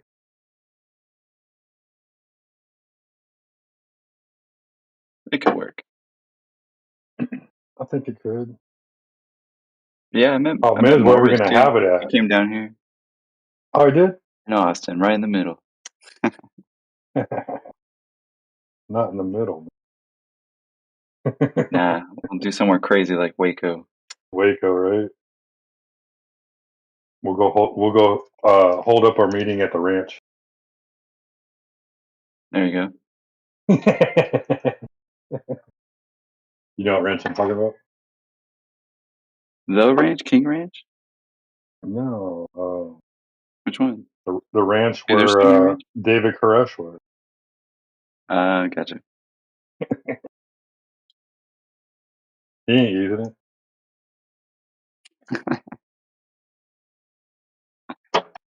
And that was tragic. I mean, I wasn't there, but just seeing the documentary, I was like, holy man, they do not want you to be sovereign. No, not at all. There's the guy up in Oregon too that like tried to Yeah, cut that his one's land. even That was tragic too. freaking crazy.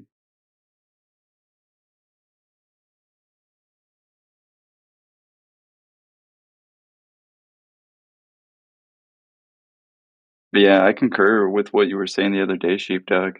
When you were like, it's so much easier in real life to talk about this. It's like a superpower, dude, of logic. Like It's also you get so many small body language cues and micro expressions and things to help you like uh, stop when you're like over explaining things and get it back on track and you can read when they're getting really agitated and so like it it doesn't go as badly and they also restrain themselves more so they're like more willing to listen and not be as retarded. so true.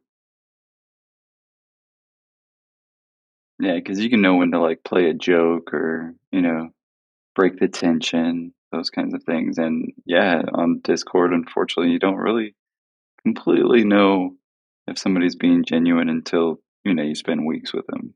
But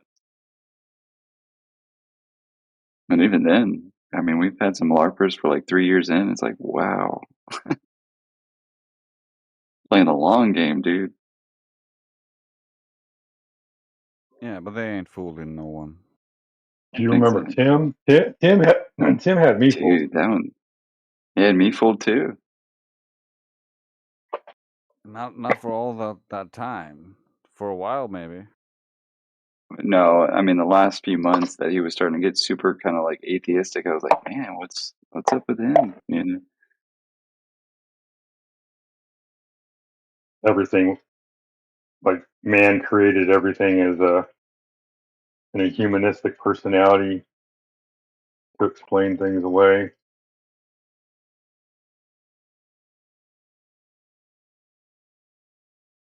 Definitely didn't create itself.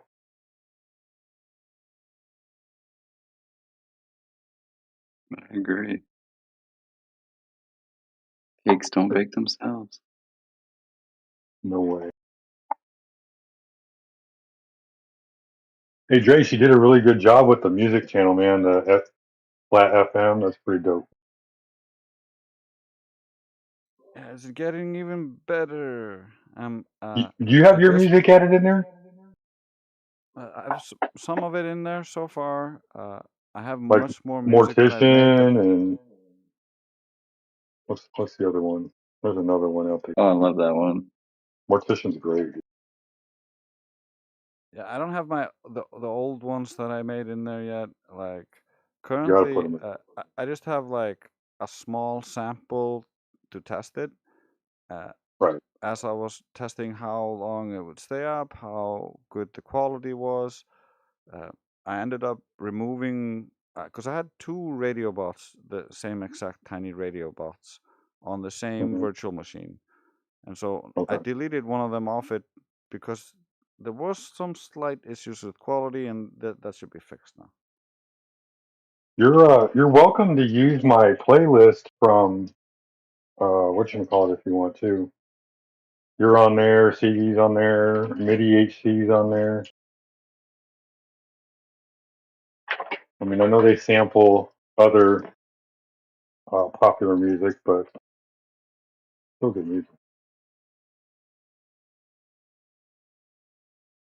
Yeah, the way this bot works basically is you throw songs into a Discord channel. The bot reads the channel, takes the song, downloads it, so that there's no uh, Buffering. issues with like wavelengths or like or bandwidth, should I say?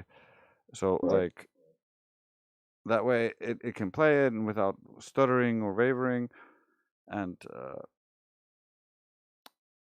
yeah, so it's just about ready. What I have right now is a new update for it with new commands, so the commands don't overlap with the other bots we use. So if you do like /play, Mm, you don't have to select the specific bot you want. That'll yeah. just be the normal bot with /play. I'll have different commands for my bot, and the public will only have access to a single command, and that single command can only be used once every minute. Okay.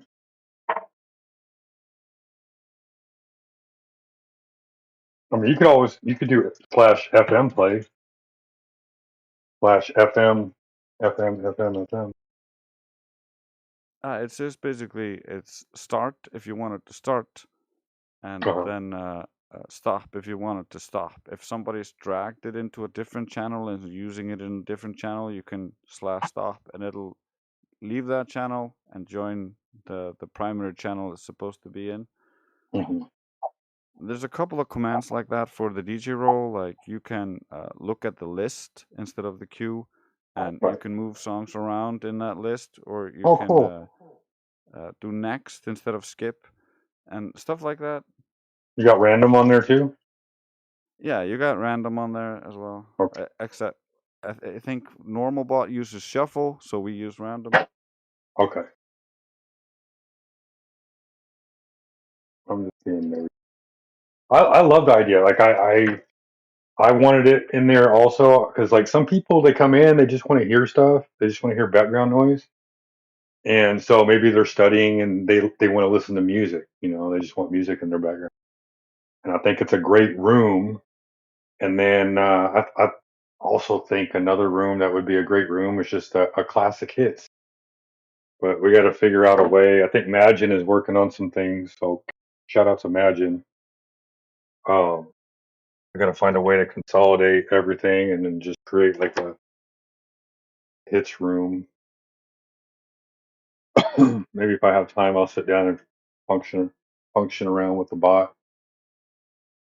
I mean, I can I know you're easily only one create a person. bot that acts like the bot we use to read YouTube things, and then what we could do is load it with a bunch of YouTube links, and then it would just random through those YouTube links nonstop, like my radio bot. And just little ideas for people that are passing through, because some people they won't even get VC verified, right? And I know the idea is to get them VC verified to have the conversation.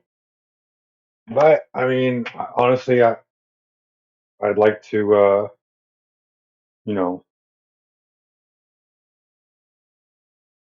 give people a little bit something more to just create traffic, I guess. And besides, if we see people in those rooms enough, maybe we can create a tag that's specific to them that, like, when we're doing a live stream in our server, we can tag them and invite them to come over to the live stream and maybe get them to engage there. Just a little special tag, like they're not VC verified, but or we can just give them the just listening role since they're already just listening anyway. Yeah.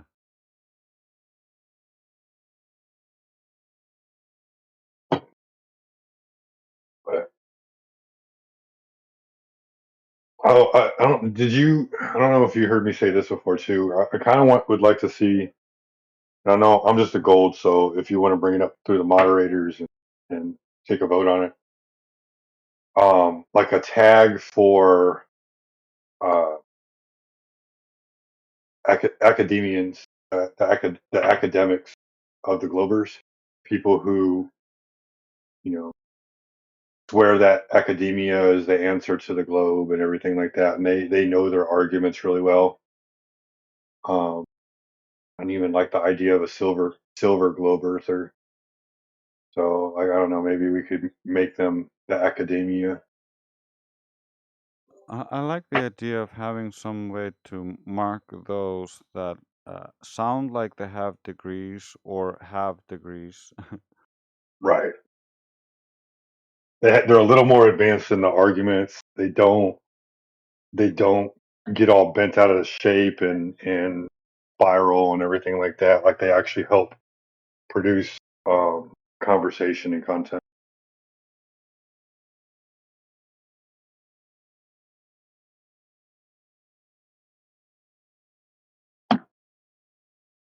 Yeah, it's not a But bad idea.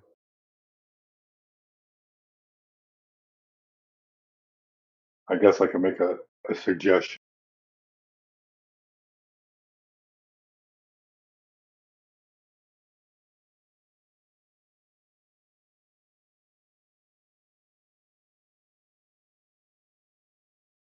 I'll try to broach the subject if I remember it.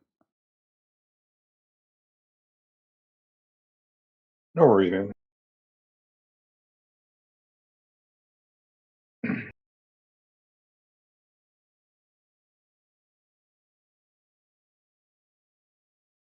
Yeah, once I'm done updating the bot, I don't feel like doing it right now because I would have to shut it down. I'm lazy and tired. My back hurts. You're good, man. It's late. But once that is done, I already have a VM set up and ready, and I'm gonna do the same thing except for YouTube live streams, and then have like some kind of looping video there uh, while it loops through the songs, and that'll have like links to the server and stuff like that. So that might be just another way to pull people into the server.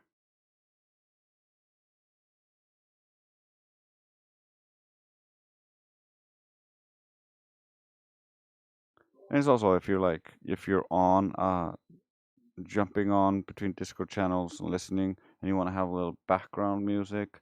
Sometimes you can't Yeah, just sitting in the Discord channel and listen there. So having a YouTube alternative would be nice. yeah.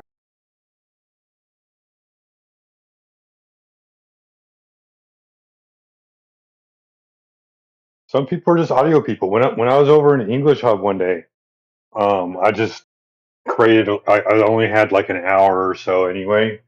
Nobody was in there, so I just created a event, and I just titled it "Flat Earth Music," and I just played the bot. Um, you know, kind of got a little bit of slack for not engaging with people as they were piling in. I mean, at one point I had like 12 people in there, and they were just happy to listen to music. And oh my gosh, flat earthers have music, and they were like, oh, like I had one guy come in. When he came in, I was like, "What's up, dude?" Like I couldn't get to my mic right away, so it played for a little while. Forget whose song it was. It might have been MIDI HC's song. And paused it. I was like, "What's up, dude?" He's like, "Bro, why'd you turn it off, man?" He's like, "I'm a globe earther, but that music is dope as fuck, and I'm about to be a flat earther."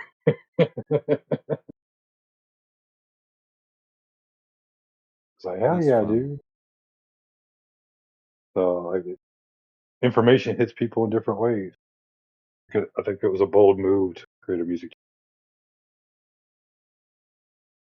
Dude, that's I'm just great. It following. makes me sorry, Andreas. It just makes me want to do like a series of kind of like parody fake commercials of like globe Yes. salesmen, like Oh, like just space CDs, like just all yes. these We in get the space between team fake goes in there commercials. too. But like somebody please buy these globes. We can't sell them at a better price. They're 99.99% off.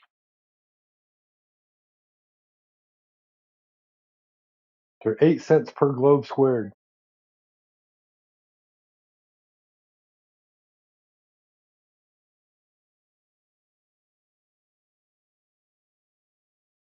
No, that would be cool, man. That'd be cool to have like little commercial skits in between the music. Yeah, I was even thinking about creating like what amounts to radio shows. So it Like little sounds like skit segments actual radio. or like a Grand Theft Auto radio. Vice City.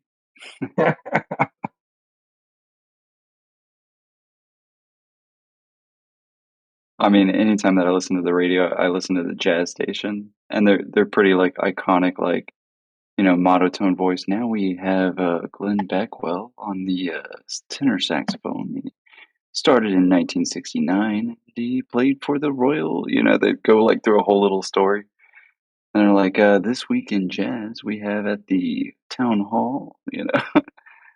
It'd be great to kind of have like, I mean, 24/7. You just kind of have these different playbacks. I'd probably make something like 10-minute ish long little segments, uh, or smaller segments which sound more like radio segments, switching between songs. So either it's a show on the radio or it's the radio playing music. Absolutely. I mean, you got to play McLuhan, Father Balls. Well, what I would have that as like legacy things. Because I don't Oh, think that's that true. actually works perfect on the radio as is. They're kind of too long Buster and a Comer. little bit all over the place. Yeah, I that's would true. make new content in the same vein, so they'd have their own shows, and then I would allow us to have our shows that would come on in between talking reasonably, and then they would act all stupid on their shows, and then it'd just be good music.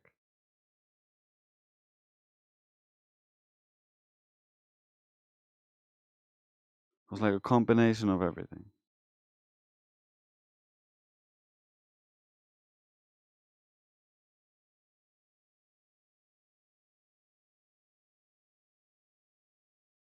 And you just construct the Glober shows based on the dumb stuff the Glober said this week. Like, well, You can tell that the earth is curved by the air moving around the tree.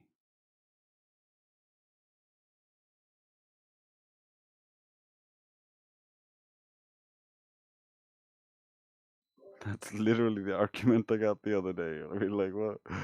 Like, what? Dude, that'd be so good.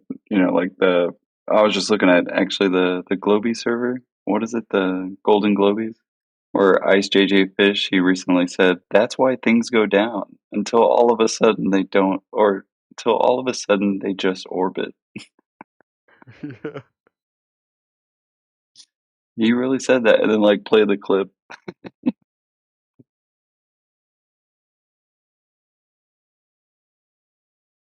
Then again, a radio show is a lot of work, you know. So if it's kind of like a pre-recorded thing, like you're doing, and like a list of songs, I think it really does bring people in, and kind of a different way too. Like, you know, some musicians will be like, "Yeah, I want to get a song on the radio," you know, or even just listen to them because a lot of the songs are actually, you know, super informative, you know. So well done. Yeah, I think in any direction. Yeah, that's kind of my hope. Is like I know we have a lot of people who produce a lot of good content, both songs or arguments, and uh, we kind of need to package it so it's more digestible to the average person, and like expand our kind of horizons or fishing net, if you will. So that's where this kind of comes in. Like there are 1,000 different avenues to do so. We could do it through TV shows, through books, through all sorts of different entertainment, because that's what people consume. They consume entertainment.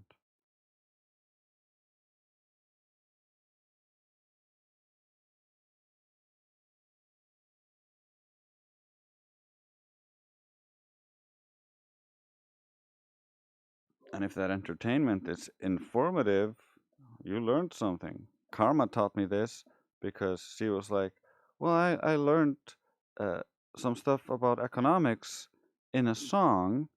And so when I went to take a test on economics, I could answer the question because I learned the information in the song. And it's really brilliant to combine uh, the the things you want to learn or things you want to remember into the songs.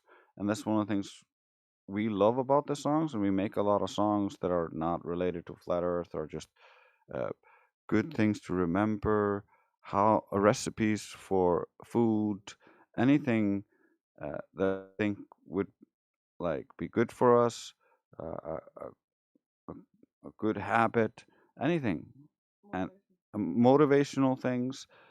And so when you listen to the song, it helps you program yourself in the right way and remember different aspects that may be harder to remember if you're getting distracted by all sorts of things, but easier when it like the song is ringing in your head.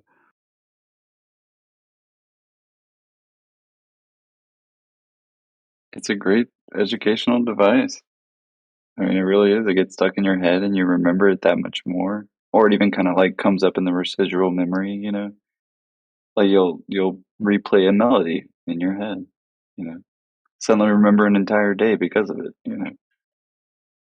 Yeah, and uh, it's holographic, or like it's multidimensional. We learn multidimensionally. We learn auditorily. Learn visually. Learn uh, with how we feel in the environment, and like all of these things influence how we learn.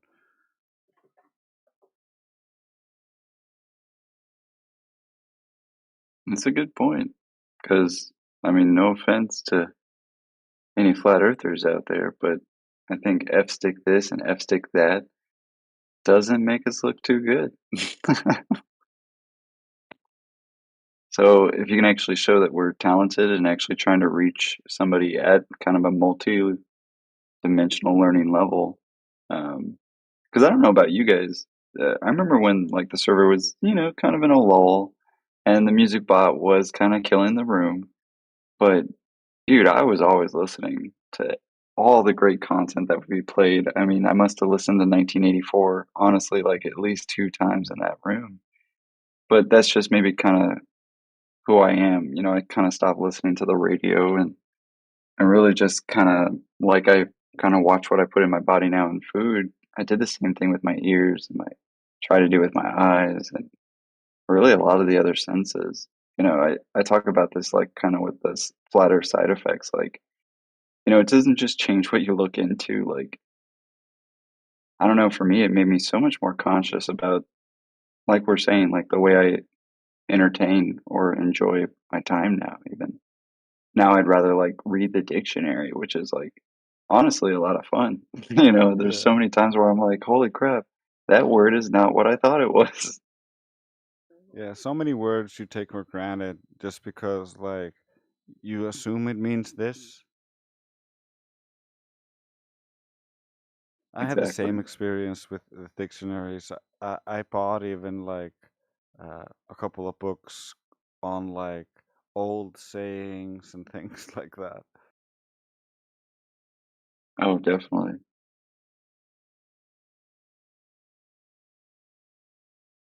And it's just fun. Like language is a fun concept, but at the same time, it's kind of like programming. Like each different language has different concepts and different ways of looking at the world, and so uh, I was watching this video by a behavioral specialist who I kind of like. I've been watching him for a long time, and he made the case that language is fits the definition of a parasite because it's something we like that kind of jumps between people, and it kind of dictates how we behave in the world and how we see the world. And so language is super important in general, and that's why I think control of language is so important, and that's why logic is so important because logic helps you control your own language and understand how when other people are trying to control you through language.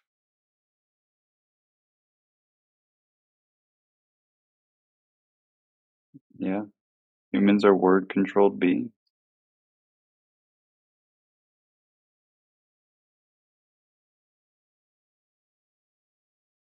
Yeah, it's kind of like your brain is kind of like an LLM to a degree.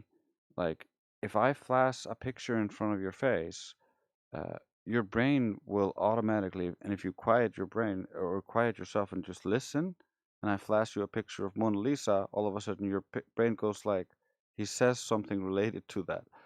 Like the brain wants to talk, but you aren't the speech in your head unless you create it. Like you are the silence between the thoughts. You can generate thoughts, and thoughts can come to you, uh, but you are actually not the thoughts. And I think that's what a lot of people get kind of confused and caught up in. Like they get identify with the thoughts so much that it's like it turns into I am statements. I am a dumbass and I am this. You can be a dumbass, but if you learn to do better and learn not to be a dumbass, well, I can't call you a dumbass anymore, can I?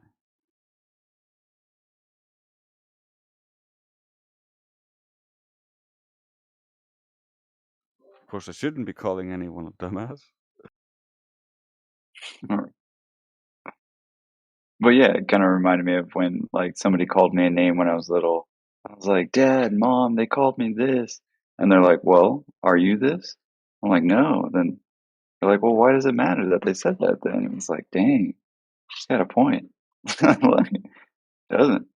I don't care if they call me a dumbass. I know I'm not one, you know? Yeah, like they are making a judgment based on something they think qualifies someone is being a dumbass. That judgment is not correct for the most part, in most cases.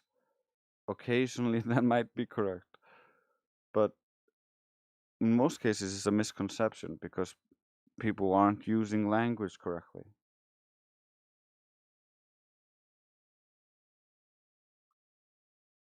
I was just thinking that's why the globe is kind of so dangerous in this situation too. Just because I don't know about you guys, but I definitely don't particularly have a moment like you and Sheepdog where you kind of question the teacher a little bit.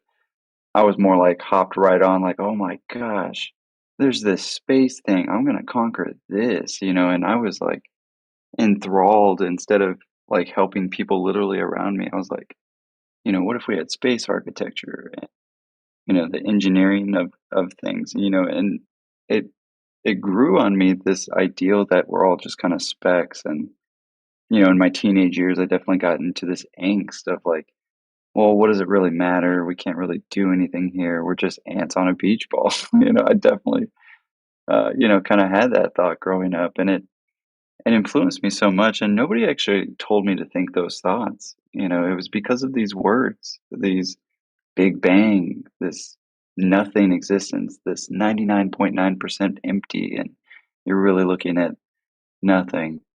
It's just so when you do start to take these in and believe them and accept them as fact, it has a profound effect on you. It's soul destroying. I felt similar things. Once I questioned it, uh, I kind of accepted it after the fact. Like, I'd questioned it a little bit, but then they were like, "No, it's the smarter people than you know this. You need to go further in school to understand this." So I just accepted it at that point. And then, like, they went into like teaching you the geography of the world, and I was like, "Oh, so there's no unexplored part? There's nothing to be discovered?" And that kind of destroyed my desire to actually learn science and all this stuff, because they basically explained it as if, well, everything's kind of discovered, everything's known, there's nothing to explore. There's just this kind of minutia in the math. And I'm like, well, that's not interesting. Yeah, I same way, but more than anything, like the best thing that I've had with flat Earth is, it took me a little while, right? Like once you figure out the truth, you just want to go out and tell everybody, and then all you figure out in the first year is how crushing it is to go have a conversation with somebody about it, right? And you learn one of two things are going to happen. Either you're going to cave and you're going to give up and go back because you were taught incorrectly, or you just don't understand, or you really don't have any knowledge, right? But or you're just going to persevere because you're like, no, I know I'm right, and you're just going to keep pushing forward. And I'll tell you what, doing that, like y'all were talking about earlier, like saying you're stupid, you're dumb, you're this, you're that. Like they can say whatever they want now. It doesn't matter because it's not me. It's not going to affect me. I'm not going to like emotionally invest myself anymore into their their ad hominem, right? And I got this meme. Check this meme out. I just posted right here. Someone posted this, and so I just changed it, and I put what it feels like explaining the flat Earth. And it's an old thing to do. Like when you know the truth and you know everybody else is wrong, do you still have the courage to stand up and speak? Right? Um, I don't know. Like I've heard famous quotes like, um, "Oh, you have enemies? Good. That means you stood for something." Or another one is, "If you won't stand for something, you'll kneel for everything."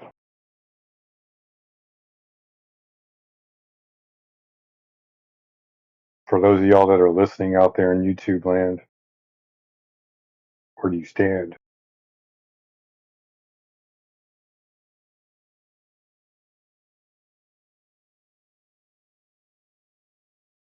Yeah, that's kind of what it feels like. Talking to a wall, people.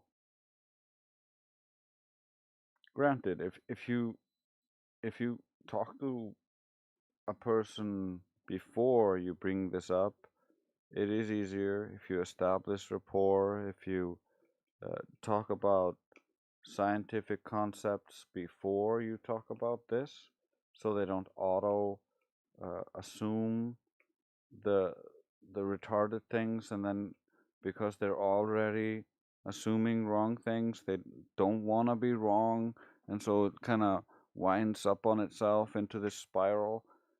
If you can dodge the cognitive dissonance that way and then point at things that make them think, that is the best way, but it is very difficult because people are different and have different levels of scientific understanding. And so even if you tell them a bunch of intelligent scientific things first, they might not even understand anything. And because their basis for evidence is just authority said so, I believe, and you don't have that authority, you automatically are not going to get anywhere with that person.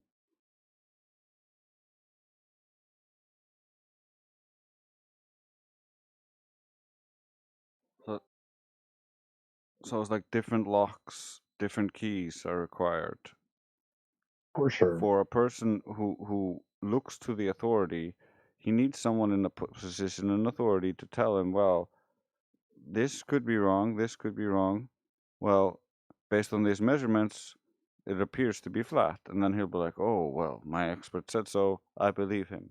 They need someone to outsource their thinking to.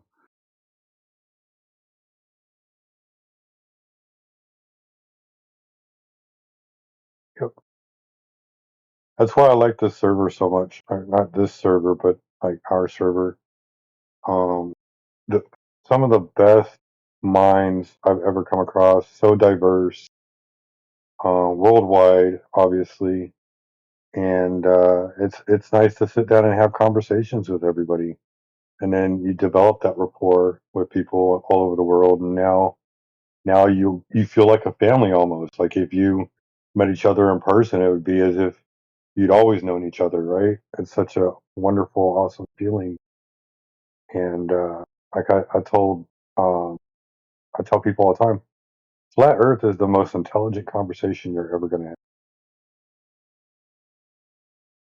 Yeah, the beauty is the like-minded people. They give you such a comforting feeling.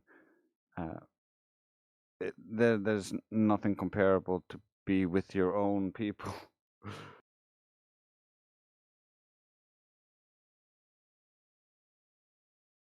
So refreshing being able to just talk about these things and have intellectual conversations. And one of my favorite things is just listening to everybody and hearing how they frame it, and then I'm like, well, this is how I frame it because that helps me frame it.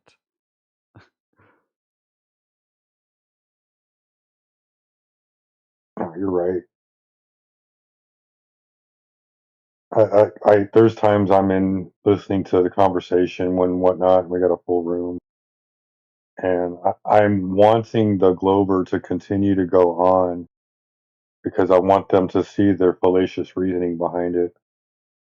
And sometimes it'll get interjected on and whatnot. And it is what it is. Like we've all been there. Um, but you know, sometimes with some people you gotta take it slow, and then some people you just gotta give it right back to them the way they gave it. Yeah, I think some people like you we gotta keep a divide between a troll and someone who wants to learn. If they are a repeat offender, then it's more acceptable for a bad cop to handle him more harshly. But for anyone new to the conversation, you always wanna put the best foot forward, the most goodest cop.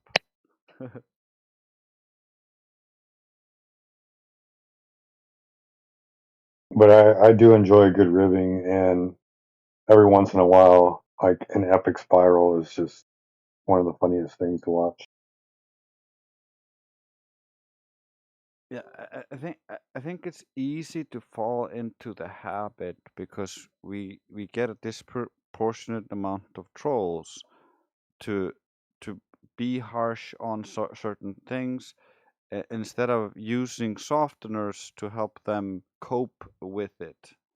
And some of our members are better at it than others, and sometimes each person is in a better or worse position emotionally at that moment. Like, who knows why? Like, previous guy might have been super obnoxious, so the next guy you don't have as much patience. Right. Now I've seen that go down too, where it's like now they're in a bad mood, and the next three people that come in, they're screwed no matter what. Yeah, it's also like Platter saying, like, they might have a tone, or they might be repeating the stupid argument the last troll was using. However, they might be doing it not intending to troll, and so anything we can do to disarm that troll mechanism is good. However, like, it kind of becomes apparent how hard they're clutching onto their belief system as the conversation goes on, and so people's patience just starts running thinner and thinner. True.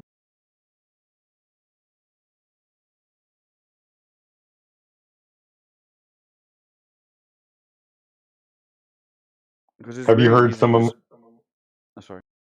I was just going to ask. Have you heard some of my new arguments um, that I lean in with? Like when they bring up gravity, do you guys believe in gravity? I'm like, absolutely, I believe in gravity. Does that make the Earth a ball? Yeah. Okay, cool. How big is the Earth?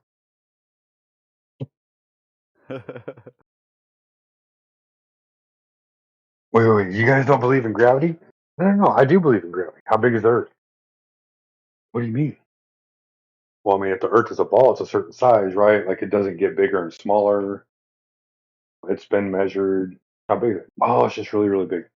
Not a good enough answer. I love that. I give Because them it's a everything. distraction. Yeah, it's all Gravity in distraction general is a distraction. because we can argue about the nuances of what gravity is and because of the effect that we see happening in reality. Like we don't dismiss that. Sure, I'll go along and call it gravity. I don't give a shit. That doesn't make the Earth a ball. For all we know, the Earth could be a cube and we're on the top surface and it's a million miles thick. Actually, that's the best option because 99% of them come in here with the idea that the effect is gravity. So all you're doing is being like, yeah, you agree with us. Mhm. Let's focus on what actually is in contention here. And then the other thing too, like when they say, "Have you ever not looked in a telescope at the sky?" Bro, you're looking in the wrong direction. What do you mean? It's not where the Earth is. If I look in the sky, am I going to see the Earth? No. Okay, so why are we looking in the sky? Well, if all the other things in the sky are round, doesn't that mean the Earth should also be round? Why should it be? Well, doesn't Jupiter look like a sphere? Absolutely. It could be. It could be a circle, it could be a sphere, it could be a cylinder, it could be a cone. No, that's the coolest thing about it, right? But I want to look at the Earth.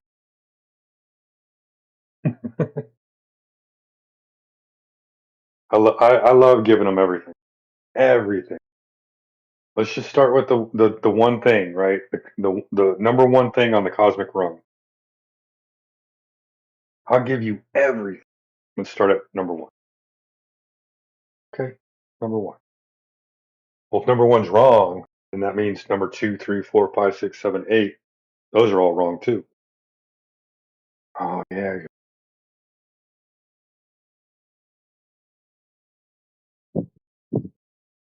most humbling experience ever. Yeah, Timbo says sometimes it's hard because we've heard the argument so many times before, so we get a bit short. Yeah, like when you've heard the argument before, he's already butchering it, and you kind of want to get to the end of the argument. You're like, yes, Aristophanes, he's got sticks. Yes, shadows. Yeah, yeah. Okay, let's go through this. A lot of the times it can be a little bit annoying. What I find most annoying personally is when they try to straw man us, they try to uh, put words in your mouth and twist it into something else, and like it, after you point it out and they don't stop, I just get annoyed. For me, it's not. It's when they're not listening. They're just waiting for their key moment to interject. They're not even listening at all. That's why I like to ask them to repeat what was just said because they can't even remember it. They weren't listening. Yeah, that's a goal. That's a really good kryptonite.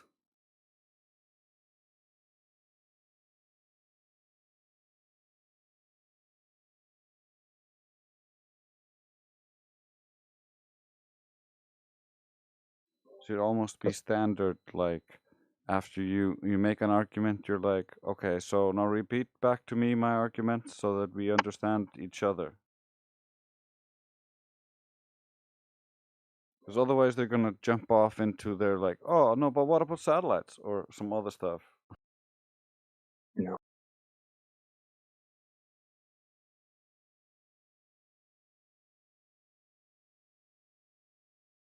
Yeah. No. Like I don't mind if they butcher the argument much. Like whatever. I don't care. I'm just trying to get to the crux of it. Let's talk about where the horizon's supposed to be and why it's.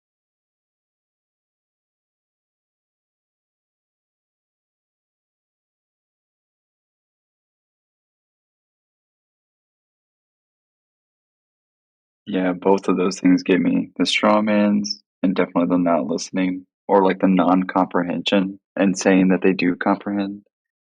Yeah, but that one definitely gets me. Oh, Yeah. I was just say, I started a new thing. I don't know if it's necessarily a new thing, but for me, it's new. Every time you hear if the Earth is flat, if the Earth is flat, then this, then this. How does this work? If the Earth is flat, and so I'm like, we have this if P then Q. Is there an argument for if P then P? And sure enough, it's like literally like the gold standard for logic, right? If P then P. So Yeah. when people ask if the Earth is flat, and then I respond, then the Earth is flat, and everybody like,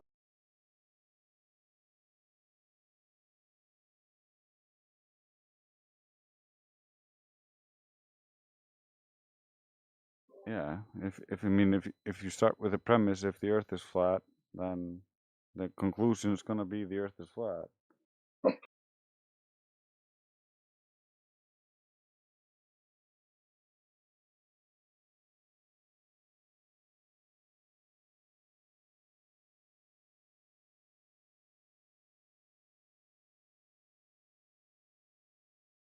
Is I still have this. Moat new?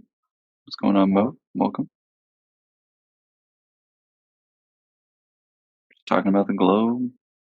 Hey, Seeing if thank people you. got evidence. Hey, what's going on, man? Not much. Tell us, Moat. Do you think you live on a globe? Yeah, I do, but I don't know if I have strong arguments for it. That's cool. Sound like a man of honesty to me. Have you talked to anybody about the flat Earth before? Sounds like you. Yeah, I came in here a while back, talked to some people. It was pretty interesting. What did you learn? Um, it was a while ago. It was like a couple of years ago. No doubt. But yeah, I can't recall exactly what we talked about. I think I brought up I don't think about flat Earth that much, but I brought up like probably pretty common thing that you guys hear is the hulls of ships disappearing over the horizon before the masts. Okay. What's the stock reply to that you guys Let me do? ask you this: have you ever seen it? Not in a video, but like at the beach. No. So that's a funny thing that I always try to bring up with people is you'll see videos of it, but like maybe there's maybe 1,000 videos out there, but this isn't like something that happens all the time. People are actually looking for this event, recording it, and saying, "Look, there's boats going over the curve." When in reality, boats often just go farther and farther away and shrink in observation, and like as things get further away, everything pinches into the horizon. It's called a vanishing point. The other thing though is in order to know that boats are going over the curve, first you would have to know how high the observer's height was, and then you would need to know how far away the boat was.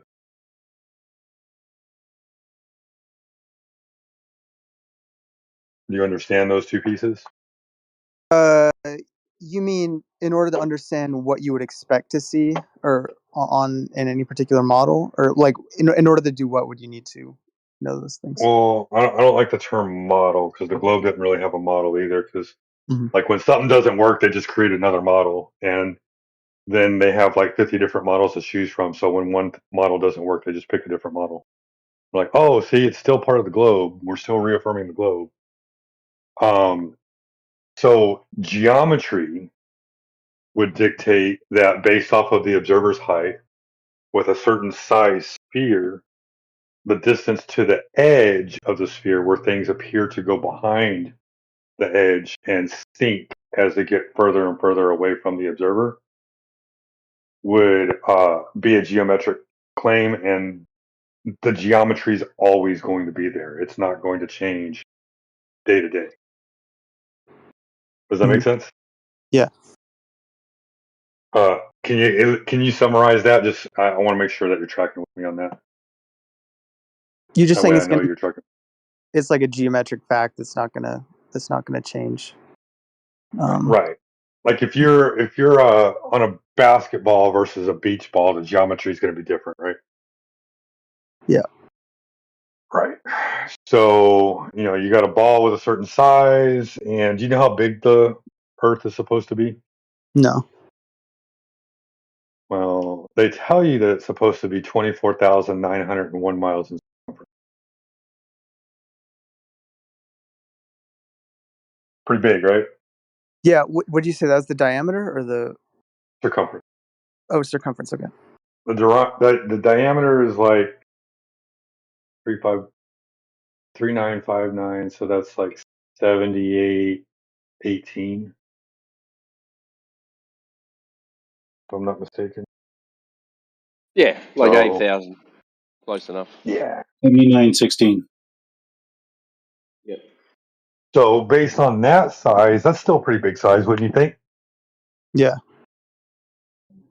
And then it curves at a rate of 8 inches per mile squared, which kind of seems negligible, right? 8 inches per mile. Squared. What does that mean squared? So it's a You got to parabolic square function. it. Yeah. If you don't square it, it's just a slope. That's algebra. Okay. So 8 inches per mile squared, you start creating this curve around the surface, and it works for roughly about 1,000 miles. It's like it's actually pretty accurate. And you don't need to see forever to know that the Earth is flat. But based off of that function, if you're a 6-foot observer looking at the horizon should only be 3 miles away. Which 3 miles seems pretty far, but I've seen shit 10, 15, 20, 30 miles, Mm-hmm. right? and then like maybe not at 30 miles seeing the horizon behind it, but I've seen things at 15 miles with the horizon behind that. And so if that's the case, then that means the horizon is 5 times further away or more. 5 times. Okay. Yeah, that makes sense. And then if you see boats going over that curve and sinking, then it might be due to an optical effect and not a geometry problem. Okay. Gotcha. Yeah, because another thing, Mo, is you can do a short distance observation and actually neglect curvature in the first place. Like, for instance, and I'm sure somebody has a link, but you can do an I'll drop it. observation where you have like a small boat and you get the camera very close to the water, and you can get actually similar optical effects, such as like even like the refraction thing and like seeing the boat be obstructed. And in this case, the observation is so short that even if there is curvature and even if it is a globe, that it would be geometrically neglected, right? Because of such a short distance. However, we see the exact same phenomenon at 10 miles, 30 miles out. And in some case, and some observers, I mean, 255 miles out in infrared is like insane, and that one is actually done by a glober. He was just, a photographer going for the world's longest shot. And lo and behold, he proved the earth was flat. Wait, what is how far? 255 miles? 255 miles. Let me see if I can get you the link. But I mean, observation after observation, we have no geometric curvature happening. I mean, there's just, whether it's a short distance or long distance. Like basically what Flat Lloyd is saying is like if you take an observation, you put the camera down and it tells you that the horizon's supposed to be 2,000 feet away and the boat's only 1,000 feet away, and you're seeing the effects of the boat going over the curve, but that's impossible because the horizon is much further away based Yeah, off the jump. That's I think. Oh, sorry. Go ahead. no, I was just going to say, so that would state that the horizon's just an optical phenomenon. If you look in the side chat, there's a few videos that give you a demonstration of like what's going on. I believe the one that Platter posted is a video I made, if I'm not mistaken. Maybe it's a different one, but Indio is giving an argument to this video. I posted the original video right here, giving an argument to the video um, to explain what's going on, and somebody is trying to rebut it, but they don't understand the argument. So you kind of get to see where your side stands on it and how the argument fails when you try to claim geometry of the earth. Okay. Yeah. Thank you. I think. Yeah. This first video is pretty good. The second one is also interesting. I think I've seen the second one Which before. one's the second one? Is that the radio control boat? They're both they're both RC boats. Oh yeah, okay, yeah. I think they're the Yeah. same one. I think the first There's one is two the one where different ones. Indio. Yeah, I think the first one's the one where I overlaid Indio Yeah. arguing with the Glober over this video. So do I told him to you take it. understand what the argument is in this video? Sorry, what was your name again? Mott. Yeah. I Yeah. I haven't listened to the audio yet, but I think is the point just that you get this kind of obstruction, this kind of occlusion of the hulls of the boat, even at distances where that shouldn't be affected by where Yeah, curvature. spot on. Yeah. Yeah. That's exactly the point. Yeah. Good job, dude. Yeah. So the yeah, some shots are are quite compelling of this. I think the original thing I thought about these videos was that it's just like the wave height is large enough that it can obstruct the boat. But you don't Where see that. You see like some kind of a mirroring effect start to take place. I'll yeah, give you an yeah. example. Let me show you this GIF real quick. It may take a minute to load, but it's important. It's the same effect that you're seeing over the water.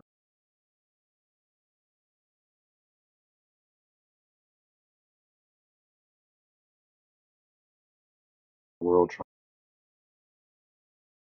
Give me a minute. Bear with me. Hold this open. I'm holding everybody up. All right, it should be loaded right now. Come on, mate, hurry up. I know. Leave my dingoes alone. They ate me, baby. You see this video that's happening, Mott? This GIF? Yeah. You notice as he's lowering the camera down, you see this like mirroring effect that begins to take place. And then the boat becomes indistinguishable with the surface of the earth. Who knows what all effects are going on in this, but it's there could be a mirroring effect, refraction, um, heat could be causing severe distortion at the surface. There's lots of things that could be going. Oh yeah, that's interesting. Kind of like, what's the Fata Morgana? Is that where you get a doubling or something? That's where you get the ship floating in the air. Oh, okay. Well, looks like it's floating in It's floating in the air, bro. the air. It caught a sail and it's sky surfing. It's a reverse globe. Like I'll show you another example of this. Um, What do you think? What do you think about that argument? Right. So, the horizon is an optical phenomenon. Like, what do you think about what we're saying? I think that's a pretty strong argument. I mean, the driveway video, the GIF, is pretty compelling.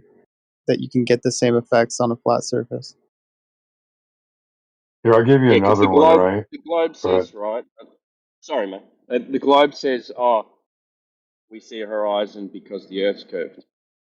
The horizon's never in that same spot, and then when it looks flat, they say it's refracting to make it look flat. Now, do you think that's a plausible argument? I don't know. I feel like I'd have to know way more about optics. Yeah, fair enough. Sorry, sheepdog, go ahead, mate. yeah, no, I was looking for a video anyway. But here's another video where a guy does this at home over a floor. And so what happens is you see these dominoes, and I'll give you another one with the buildings too. He has these little toy buildings that mimics like a skyline, And what he's doing is it's a normal temperature, even temperature in his home, but it's cold outside. And he opens the door. And when he opens the door, cold air comes in, it swirls around, it creates turbulence, and that change in turbulence and that mixture of cold air and hot air, high pressure, low pressure, you begin to see the dominoes disappear bottom up. Same thing with this uh, Arctic blast at home. This one right here, where he's got like a fake skyline that he does it. They just disappear bottom up, almost like the horizon gets moved in front of it, or as I call it, the point of refraction. Right? There is refraction. Maybe there's not enough change in medium to cause refraction, and that'll be the reason why you see things clearly very, very, very far away. But when the horizon moves, that's because the point of deflection happens before the object instead of after the object. Okay. And it's just due to our dynamic weather system that we have. We have high pressures and low pressures swirling all the time. The Earth is warm when it's cold outside. Uh, That's just the way it is. Yeah, that makes sense. Yeah, it's turbulent. I got to run, guys, but thank you very much. I'll probably be back at some point. Yeah, No worries, cool. man. All right, later.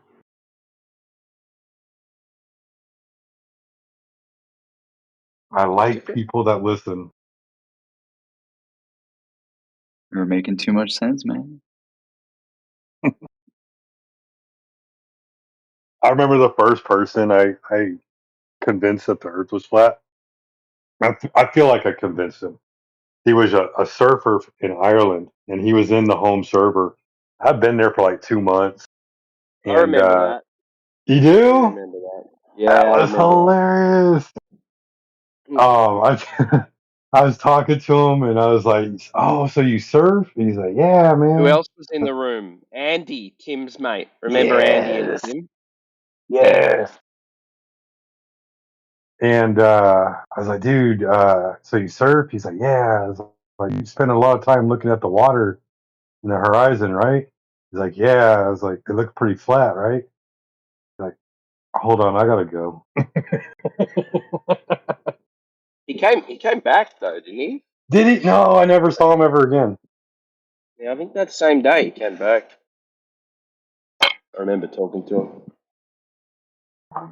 You talked to him. I didn't talk to him. That was the last I ever heard of him. He's a cool dude, though. That was that was about 3 years ago, man. Yeah, yeah. That was the beginning of me. That was when you changed your name. You went. No, I was still Gizbo. I was Gizbo at the time. Yeah, you had to change that one, didn't you? No, I went back to Gizmo. Sheepdog because that was my original online name, and Gizbo was like my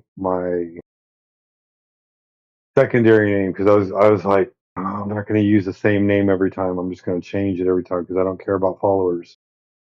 And then I kind of developed a little bit of a following, and then I understood the importance of a following is like, if you want to get the message out, like, the more people that follow you, the easier it is to get a message out. That's why I changed it back to Sheepdog. I still got all the old Gizmo images.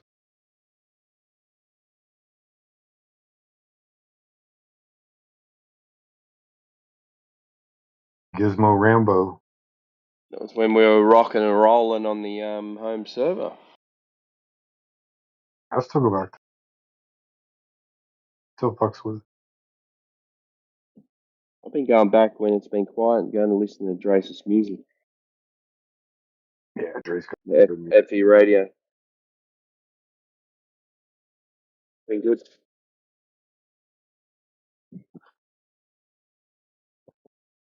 I would say whenever I turn um, Discord on, I go straight into the home server first.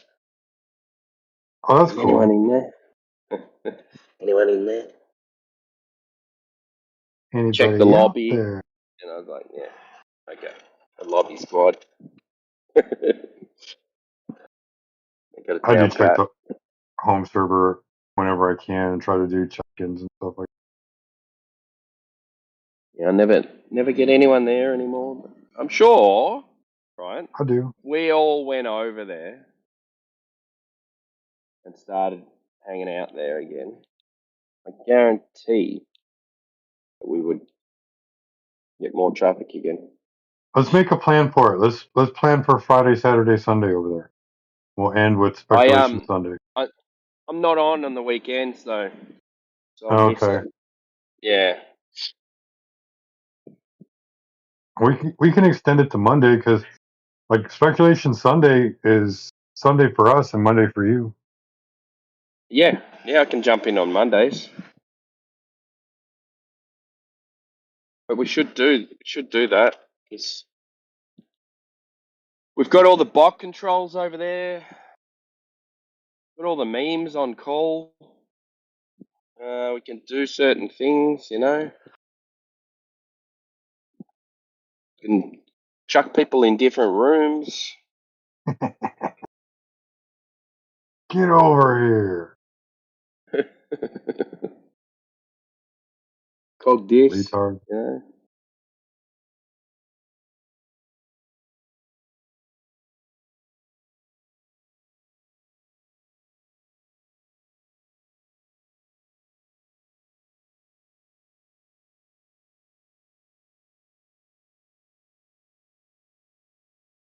I'm looking for one of my old Gizmo profile pictures.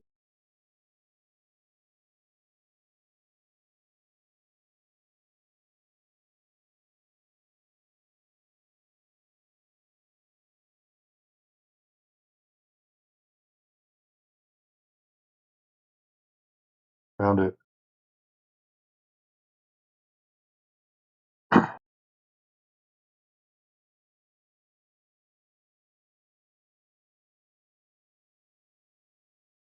There you go, Timbo.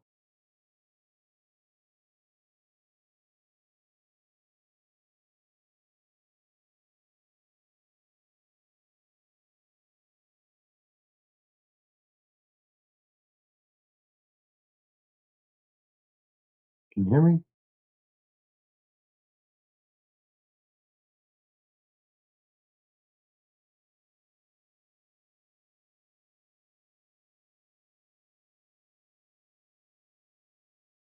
I heard you.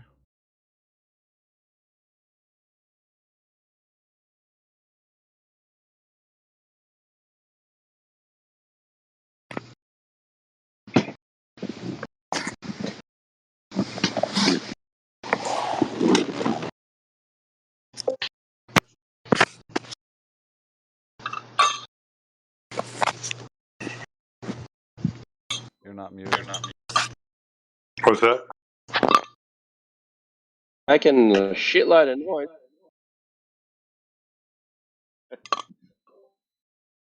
Yeah, it Sounds sounds like you're like a falling down bunch the of wine. stairs with like a cup and a spoon in it, but you're somehow managing to hold the spoon in the cup the whole way down. Or like one of those bands from the south that play with metal cups and spoons and.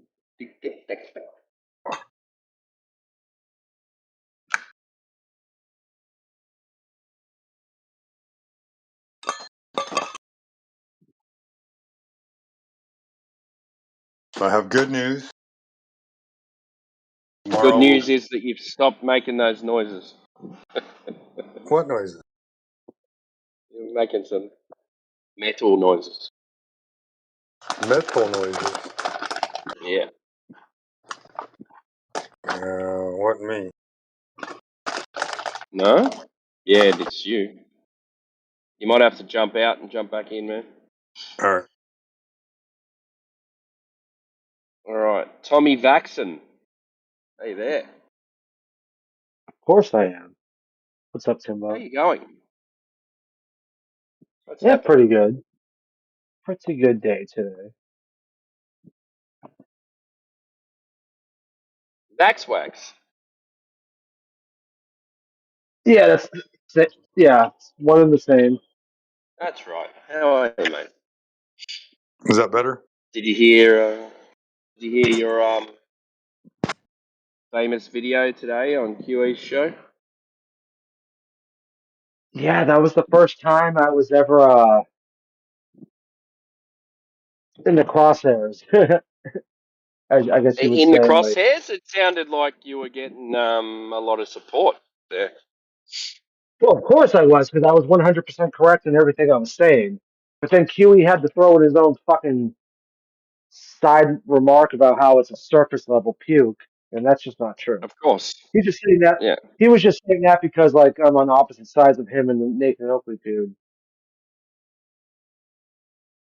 Do you think it was a fair criticization of Criticism? criticism? Yeah, thanks.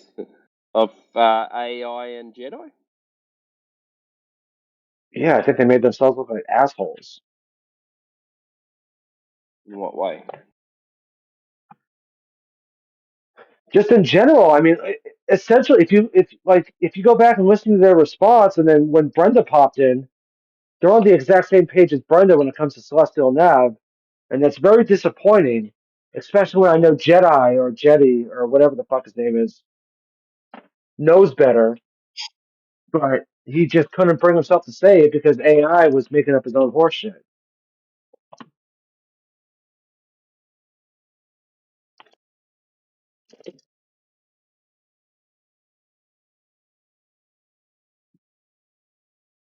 Caught the tail end. Tail end of Was the I'll have to rewatch it. well, the thing is, like, what they're saying is no different than what a Glober would say when you present the celestial nav argument to them. I mean, that's an issue, and Jedi knows better. But for some reason, he was acting like he doesn't, and that's the reason why I was so irritated that night when I was in here having that discussion with AI, who clearly doesn't know what the hell he's talking about. He talks about QE this, Nathan Oakley that, but he wants to be a QE. He wants to be a Nathan Oakley. That's the issue. The thing is, when it comes to the celestial navigation argument, AI doesn't know his ass from his elbow, and apparently neither does Jedi. So it is what it is, I guess.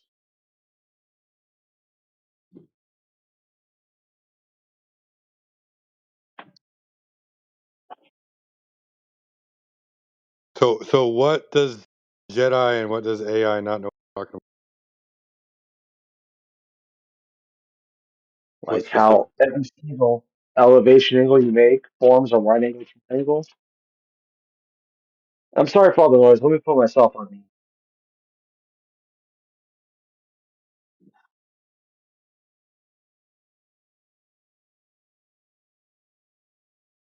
You beat me to it, sheepdog. You're such a drama queen. you know.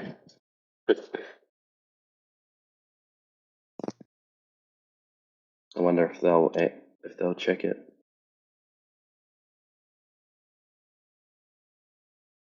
Yeah. I don't actually know the story about it.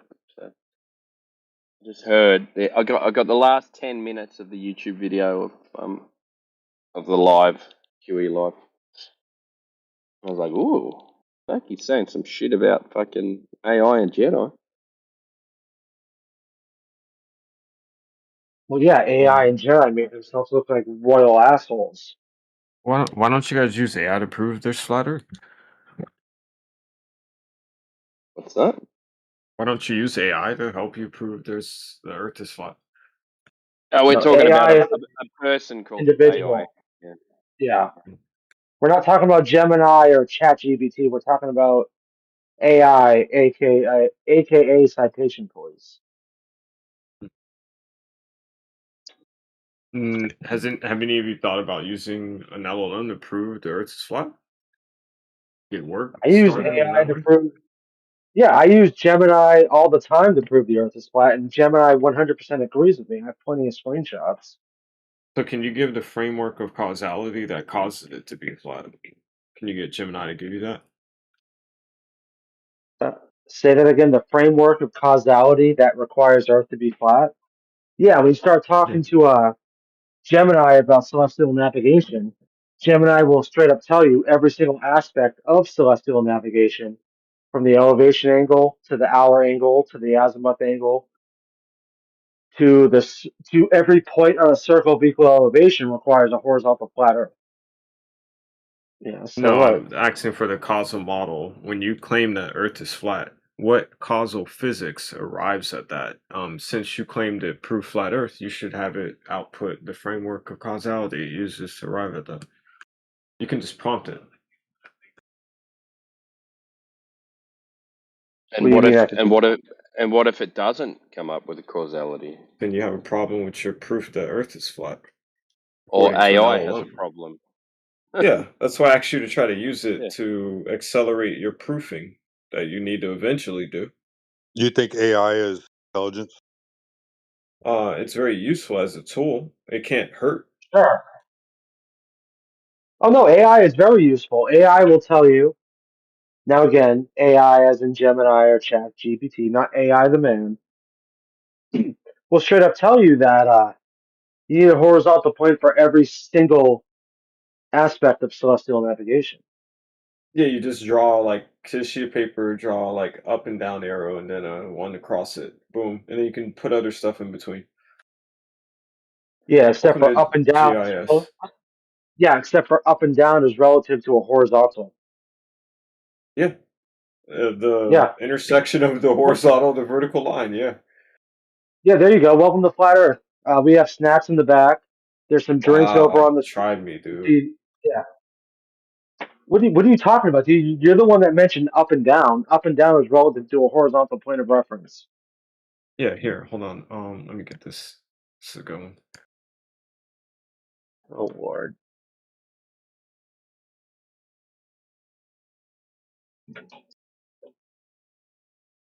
Anyway. If you look inside chat, these are the comets currently in our planetary system's orbital track. You see how it looks flat from like whatever perspective, Yeah, your but planetary system's stuff orbital all over the track place, man. requires a horizontal plane of reference. Yeah, To it's the have little an pancake yeah, ring, the red one. to have an orbital track, if anything, requires a horizontal frame of reference. Yeah, it's right there, right? Relative to how massive the orbits are. Well, yeah, relative to how massive those orbits are require a horizontal plane of reference. Think if something's like pulling you down, like down, you could do some really cool like flat stuff. Well, what's pulling me Yeah, down? get some Well, hold therapy. on. What's Dark pulling me matter, down? maybe? What's pulling me down like down? What do you mean? Like dark matter. Dark matter is pulling me down like down? Yeah, underneath the planetary system that's whirling, maybe over time it creates like a Drano effect, and there's like a down, like a void, like I put inside shot Can underneath. Well, can you down is can you relative to show horizontal. me can you show me dark matter? There's a lot of experiments conducted on reciprocals. Experiments. Experiment. Yeah, What they've is been doing a lot of experiments on dark matter lately. The scientists okay? try to So move what's an forward, not stay in place. yeah? Okay. Go So Otherwise, go you what's a ahead get and flat. drop a naturally link to an experiment. Yeah, I yeah? got you. What's a naturally observed phenomenon for dark matter? It pulls things down without you being able to detect it, kind of It like quicksand. no. What's a naturally observed phenomenon for dark matter? You saying it pulls you down? There's no naturally Things observed not phenomenon. explained by regular gravitational effects in mass bodies. So you're just gonna ramble and Nah, I got you. I got you. no, you don't have me. That's the problem. You think you You do. sure? You ain't got shit, dude. So you're claiming all things go down. Hmm? Yeah. With dark matter, they do. I mean, it's the ultimate down. You can't even define dark matter. What's the definition of dark matter? Whatever the scientists say makes their models off. Oh, whatever. Something, No. Well, thing first yours off, you can't don't have account for because you don't even models. have one, a framework. You don't even have a naturally observed phenomenon for down. So what the fuck are you talking about? Oh, I do. Earth. No, you don't. Yeah, I just You have pick a something naturally up and observed it falls. phenomenon. No. Okay. Like a helium balloon. I picked up a helium balloon. Did it fall? Different mass, so different mass bodies attract to other mass bodies in different ways. Well, yeah, but is helium not mass? Does helium have If mass? it's a gas and it's spread out, so Oh, so it's a gas and it spreads out. Therefore, does gas have mass? Yes or no? it does. When you compress it like liquefied Okay. So natural what's a gas, it gets yeah? heavy. Yeah, Well, that's a different state of matter to have density. liquid gas. Yeah. So Exactly. converting Dark mass. matter is like Okay. denser than iron, dude. Yeah, we know what iron is. Dark matter is denser than iron. Yeah. Okay. Well, show me a plate of dark matter. Put Look some underneath dark. Earth. I think Look Elon and underneath. company ran Fram 2 down there Look so they can take a peek at the underneath. South Pole. Look underneath Hang the on, Earth. how? You just What? said look Wait, underneath one Earth. sec. How do we know that dark? How do we know dark matter's dense? Because there's this unexplained gravitational effect that goes way beyond the scope and scale of regular matter. It gets like really crazy, the numbers. And we can see Yeah. these weird patterns of stars like orbiting these black bodies out there in space. And then if you put other things relative to it as to why their orbits are off and here, then it all starts to make sense that you assign a density to that little pocket missing. Just take a wild guess. You keep increasing it too. Boom, boom, boom, boom. It makes sense. Wow, it's uniform all across the place. You're literally just making shit up off the top of your You're head. roboting, man. That's what you start trying to do so you You're can explain roboting. things you observed. You don't just sit there fumbling your thumbs, dude. Got to get to work. So a good way is literally to do random guesses until bingo, bingo, bingo in the model. And then it's like, yeah, I can explain all 12 of these points over here by assigning a gravitational value of this. And if that's like 1,000 times higher than any dense object you've known, you just call it something called dark matter. And you go with it until you can prove. Yeah. Mic check. Am I still roboting? Nope. I can hear you. Oh, good now. Yeah. Yeah, you're literally just making shit up, dude. You can't back Okay. up anything you say. For one, do you have the ability to go outside and look out your window? Yeah. There's an annoying park where they have this light shining in the background at night. Oh, yeah. Yeah, go outside and look up. I can see the moon, stars. Yeah. Clouds. Do you see clouds? Uh, not tonight. Yeah, I have a little Oh, you space can't. app on my phone. I can just point the phone in the sky and it can say, "Yep, that's Saturn, that's Mars, da da da." If I come back the next night, it's the same thing, it's the same color, similar So area. you, yeah, so Yeah, you can those go things are outside out and, there.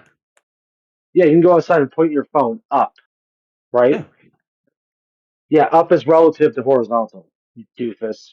yes, it is like that up and There you down go. intersection we drew. That's the starting point of anything. You have a dot, and then you do an You don't have intersection.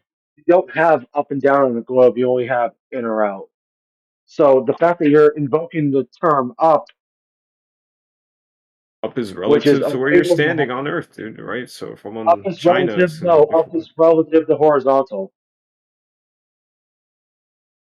All right, so you're just gonna All go right. with the script, dude. Okay. Can you Excuse me? explain what the conclusion of this um, so-called non-experiment was? He doesn't have a conclusion. He doesn't even have a naturally observed phenomenon. Why I would you walk even into Not a give a. him? room, I Well, I mean, ask there was no people for their hypothesis. So models. Some don't Alright, explain there's anything, some no. explain a lot. what was So the there's conclusion? no. There's no What did they conclude experiment from their either. model? They're just. No, the man has no conclusion to anything. He doesn't have a naturally observed phenomenon. All Let he's him let doing him is answer. Let him answer. Newt, Huh? Yeah. what's the conclusion to the model diagram from your fake experiment? What? That's just like a website where they can track comments and stuff that other people can see with telescopes. What was the Like conclusion of hundreds the of thousands model? of people. What? all right. You guys have fun. Bye. What's the Yeah. conclusion of the model? Big Bang, really dense No, singularity of the light hits model from dark the matter and paper it that you goes gave me. boom. What? Ah, this one. Magnetic dipole portal vector dark matter at fixed targets. Basically, yeah, really cool physics. You can create a magnetic dipole using dark matter in like a kind of Einstein-Rosen bridge with certain transforms. That's not what. Oh, yes, it is. I understand this kind of stuff. Don't play me.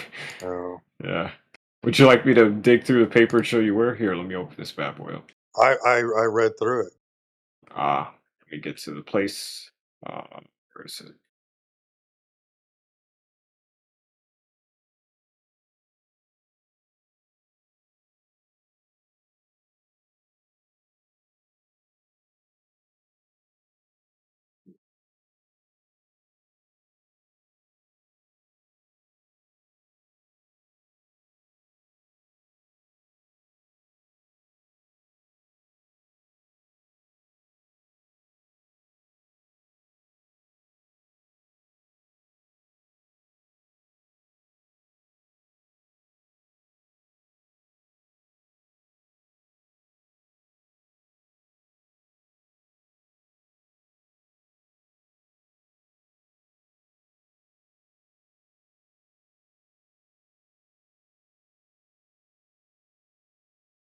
think I discovered a new theory.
Yeah, that's what,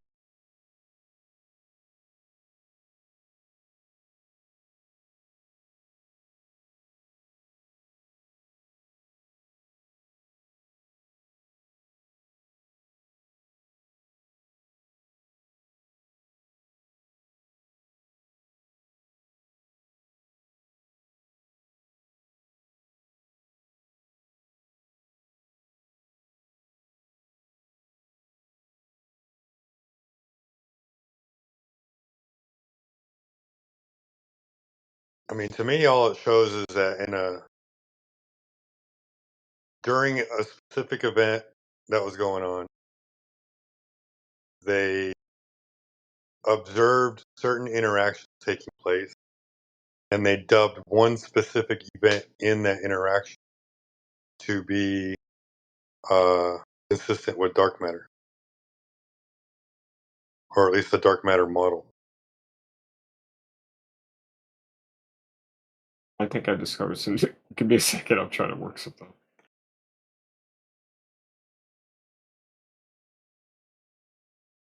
Probably something unrelated to the conversation.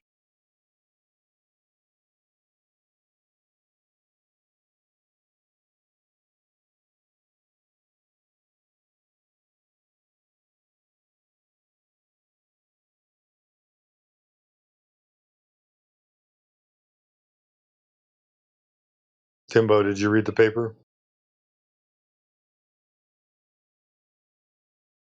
I'm driving, man. Oh man, I know T Dub read it.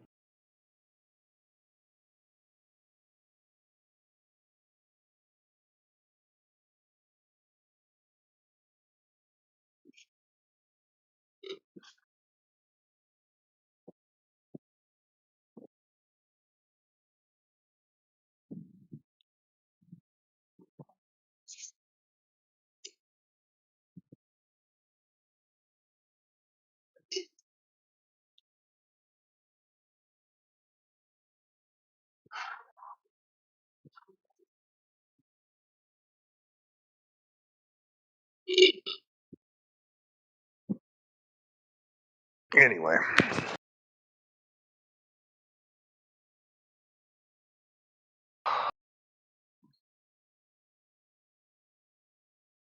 so yeah, man, I'm on day 5 of getting back in the gym.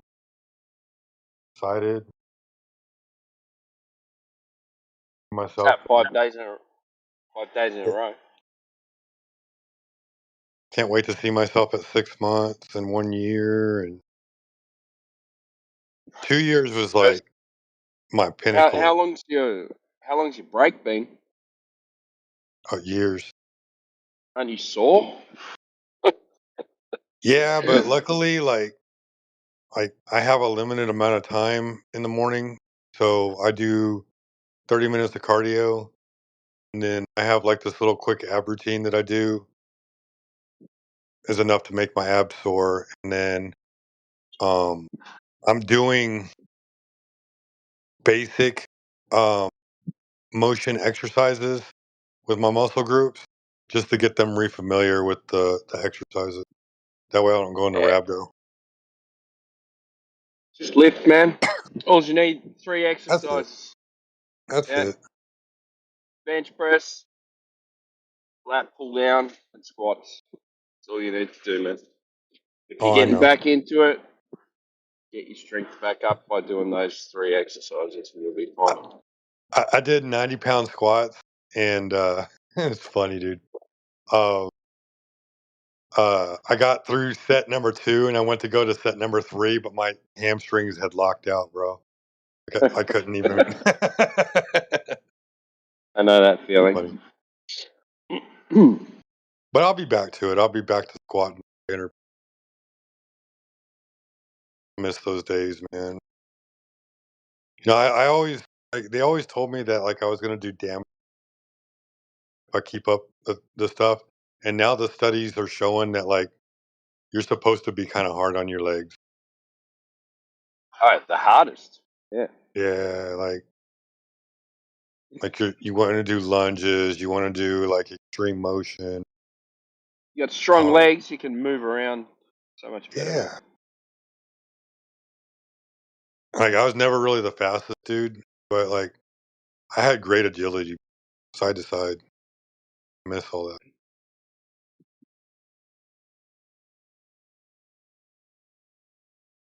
Yeah. It's the thing as you get older as well. Hold a little bit more weight and stuff too, you know. I'm doing cardio, and it's like taking all of my effort just to get my heart rate to 135. Like I don't give a Well, fuck. Back when I was 28, I used to uh, I would do like 45 minutes of cardio. My heart rate would be above 160 the entire time.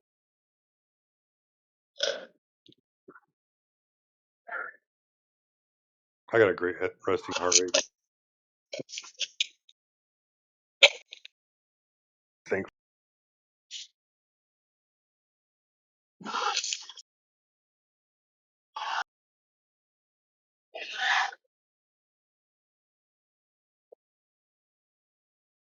yeah, I've been dropped a lot of the weights and started using kettlebells. That's what I eventually want to do. I eventually Yeah. want to like be working out at home, but I got to develop a base first. So I need a Yeah. gym equipment. Because what I do is I generally I'll go and I'll do pull-ups, and then I'll do dips, and then I'll go and do all these kettlebell routines on the mat, and then next time I go, I swap it and I'll do dips, then pull-ups, and then I go and do a different kettlebell. The kettlebells are mostly legs and combination exercises, you know. Yeah, I know exactly, dude. I'm just trying to Because I get was my getting muscle routine, on my bench, muscle group. I was Go ahead. fucking, I was hammering my shoulder when I was doing bench press. Because you get heavier and heavier and heavier and heavier and heavier, and then it's like fuck, my shoulders starting to get sore. So I had to have a break. So I just went to body weight exercise. It's heaps Yeah, better. stretch. Yeah. Now I go in and do shoulder swings and stuff as well Yeah, before I do anything. get some windmills going. Yeah, but also I swing. I have a band which I loop over the pull-up bar, and I put that under my shoulder, Okay. like in my armpit, and then I lean away from it, and I just swing a kettlebell around in circles, figure eights. All right. And yeah, it opens up your shoulder and lets all the fluid go through. Yeah. So good. It's been a lot better since then. But it's work. It's my left hand too. I'm left-handed. I, physical job. always going to have shoulder problems anyway. So. You know, it's wild. I read that paper. Like I read through it, and it was stupid. Everything was based off of a model. But I've seen shit like that before because when I was on X, I had conversations with a certain physicist, so I know like everything's built off of a like it starts from a base, and then Well, they're they all assumptions, right? well, so it's mathematical probability based off of like a sensory input. They can't even fucking see it. What they say is going on. They're relying on a sensor to tell them.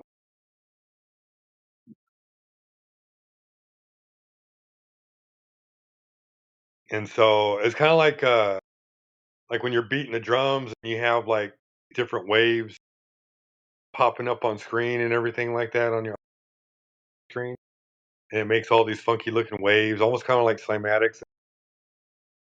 So what they're doing is they're supposedly colliding um, electrons. Um, not to speculate too much, but what I really think they're doing is I think they're sending a force wave really hard and slapping the ether with it. That's my opinion. They're colliding these electrons, and the collision of these electrons or the particles, electron, proton, whatever they're calling it.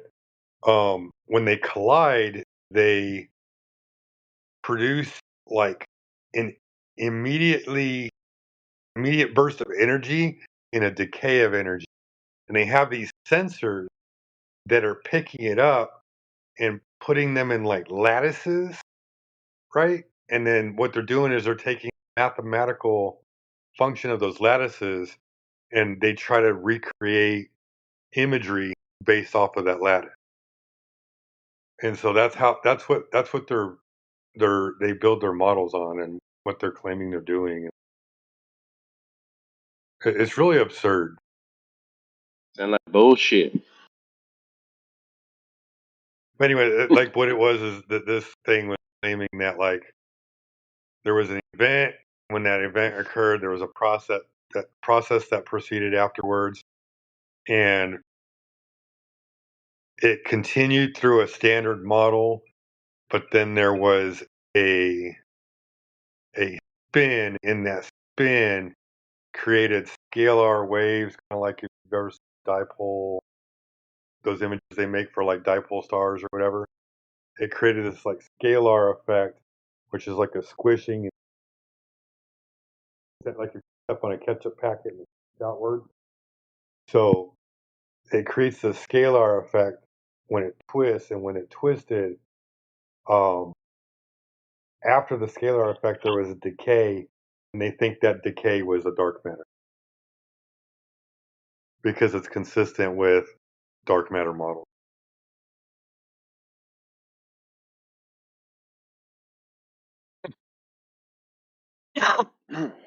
Did your mind melt?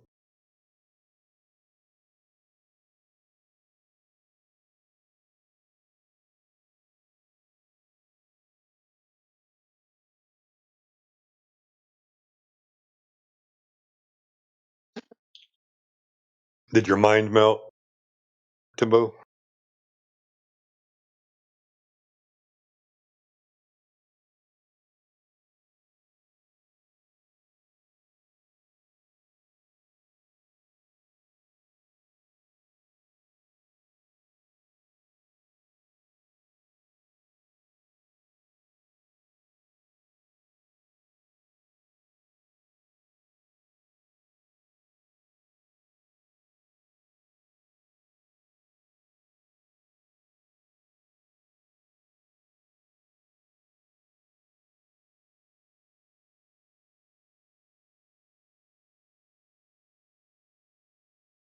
That's exactly what I'm talking about, T-Dub. See how that's just a computer generated image completely based off a mathematical model using if I remember correctly, when they do that, it like the sensors pick up everything and everything's placed in a lattice, and that lattice creates a XYZ structure. for their modeling.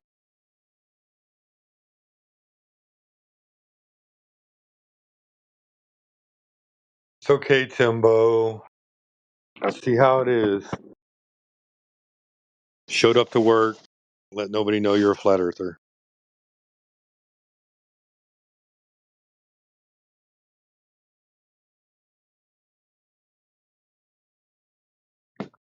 I tell everybody. Everybody knows I'm a flat earther.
Just for laughs, if you're still listening out there.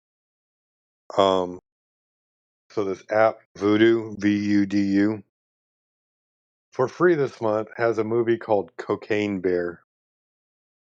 I'm guessing it's a bear that's high on cocaine.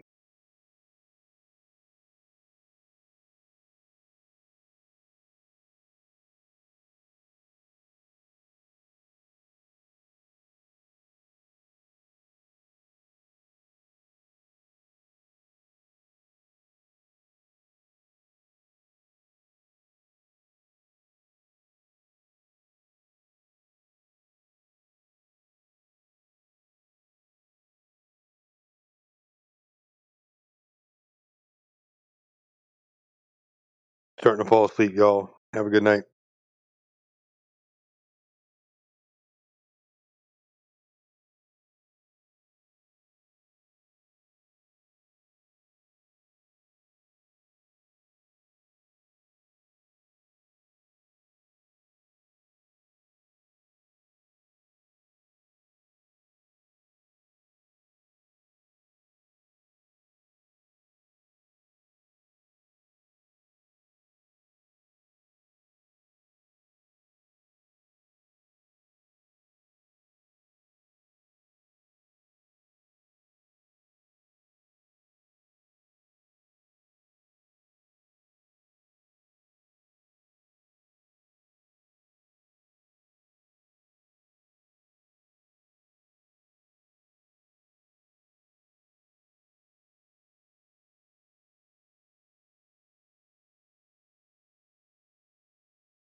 আমার তো recharge শেষ হয়েছে অনেকদিন হচ্ছে, এখন নিচ্ছি না দেন। আমি রান্না করেছিলাম, রান্না করে সোম আসবে, শুক্রবারে আসবে, 4 দিন ছুটি। ডেলি কত করে দিতে হয় তোকে? 300 আগে ছিল 280 ছিল, এরপর সেটা বাড়িয়ে 300 করে দিয়েছে। 280 260 260 ছিল, ফটাফট বাড়িয়ে 40 টাকা বাড়িয়ে দিলাম, 260 ছিল। 9,000 টাকা দিতে হবে।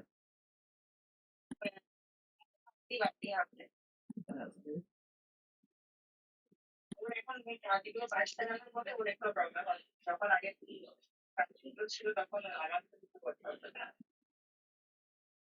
তোরা কালকে কি খেলি?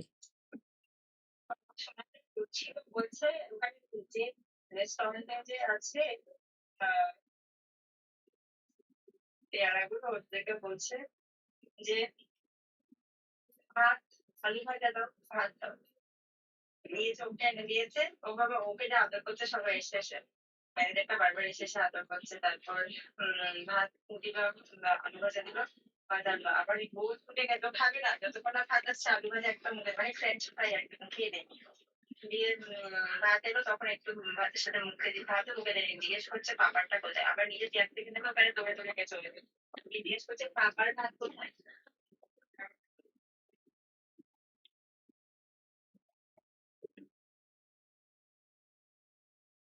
Bye guys.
Hello?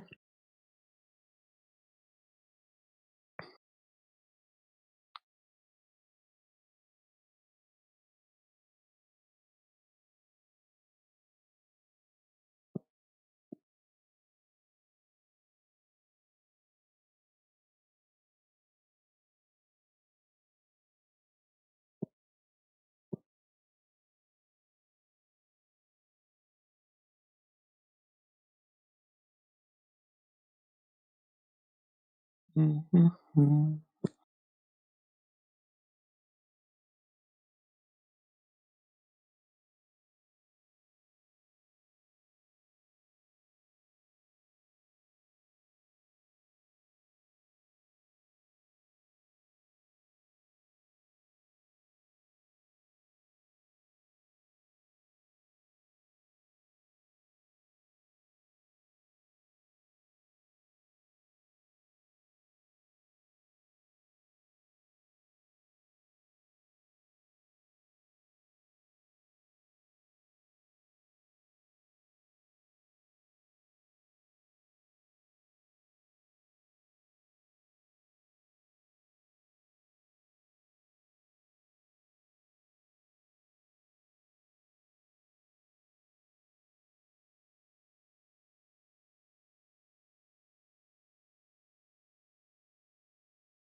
Hello, hello.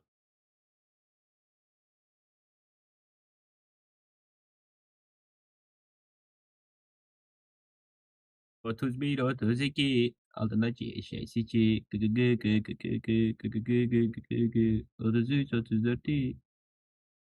Taşımadım başötti. Gı gı gı gı gı gı gı. Gı gı gı gı gı gı gı. 31, 32. Altına şey siçi. Gı gı gı gı gı gı gı. Gı gı gı gı gı gı gı. Bueno.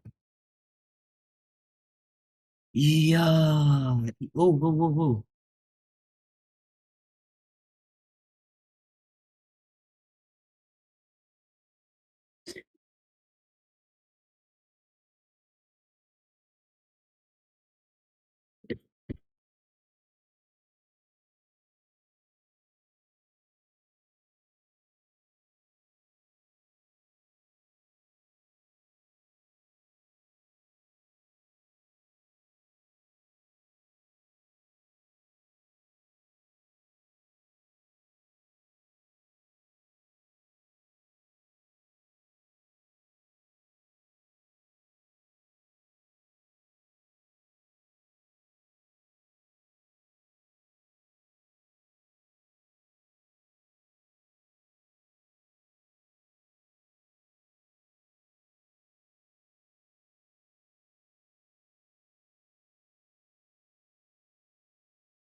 Hey, what's up?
take a shot, and like if you're doing something wrong, he's gonna be out here to hold your feet to the fire, which is a joke. What's the matter? You got no material? Piss me off. Yeah, Neil, I listened to a little bit of what Quantum Oasis said yesterday, and I couldn't watch it no more. Like it was, I don't like hearing that kind of stuff. Why would you even? I don't see. I didn't unsubscribe because I keep my enemies close. I take that line from The Godfather serious. Keep your friends close, but your enemies closer.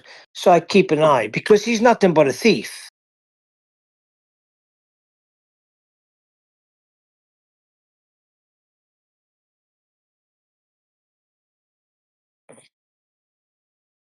He stood in a room for over a year claiming that they were helping Nathan with a book, and then in the last minute tried to get co-authorship of a book that they helped edit. That is a scumbag. So why don't we do a treatment on that?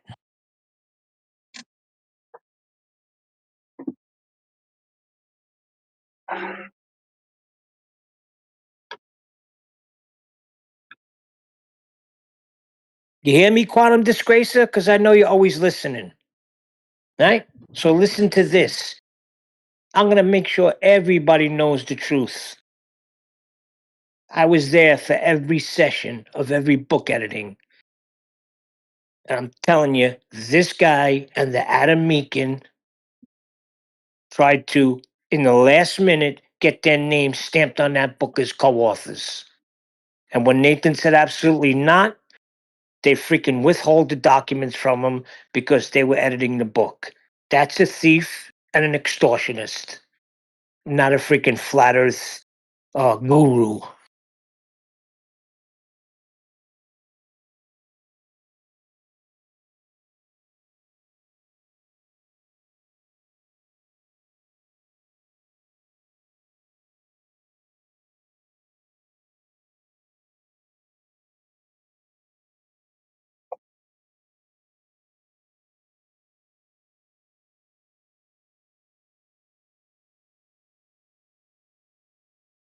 So Pep, what do you want to talk about?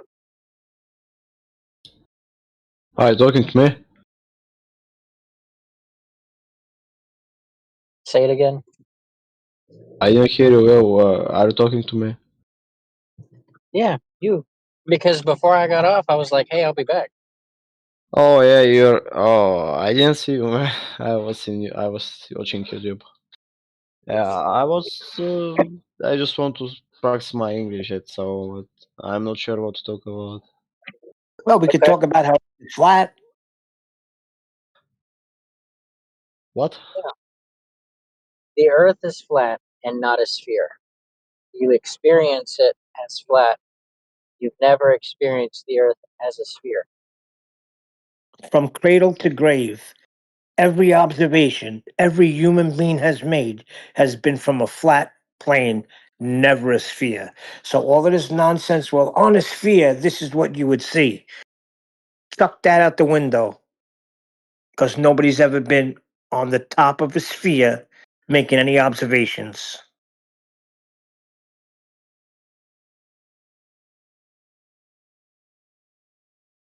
Oh, that was quick.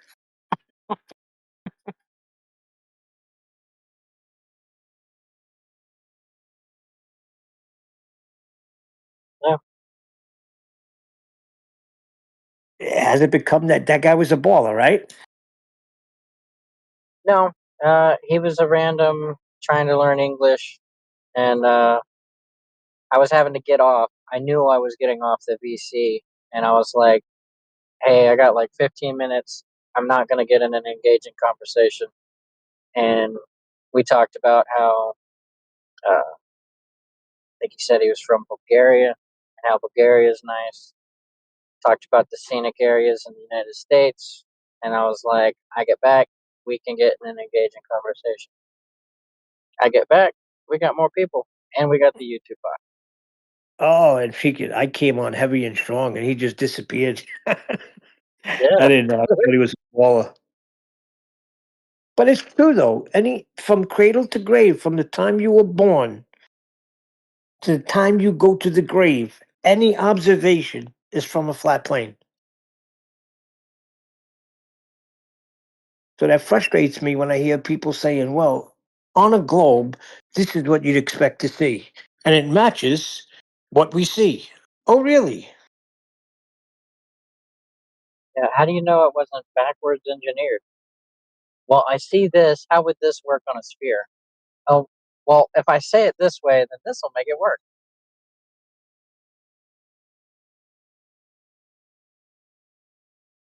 I found a couple of other things biblically just by accident, like in the book of Habakkuk. It talks about how God measured the earth. It talks about how his line has gone out through all the earth. Speaking of measurements, it's never measured spherically.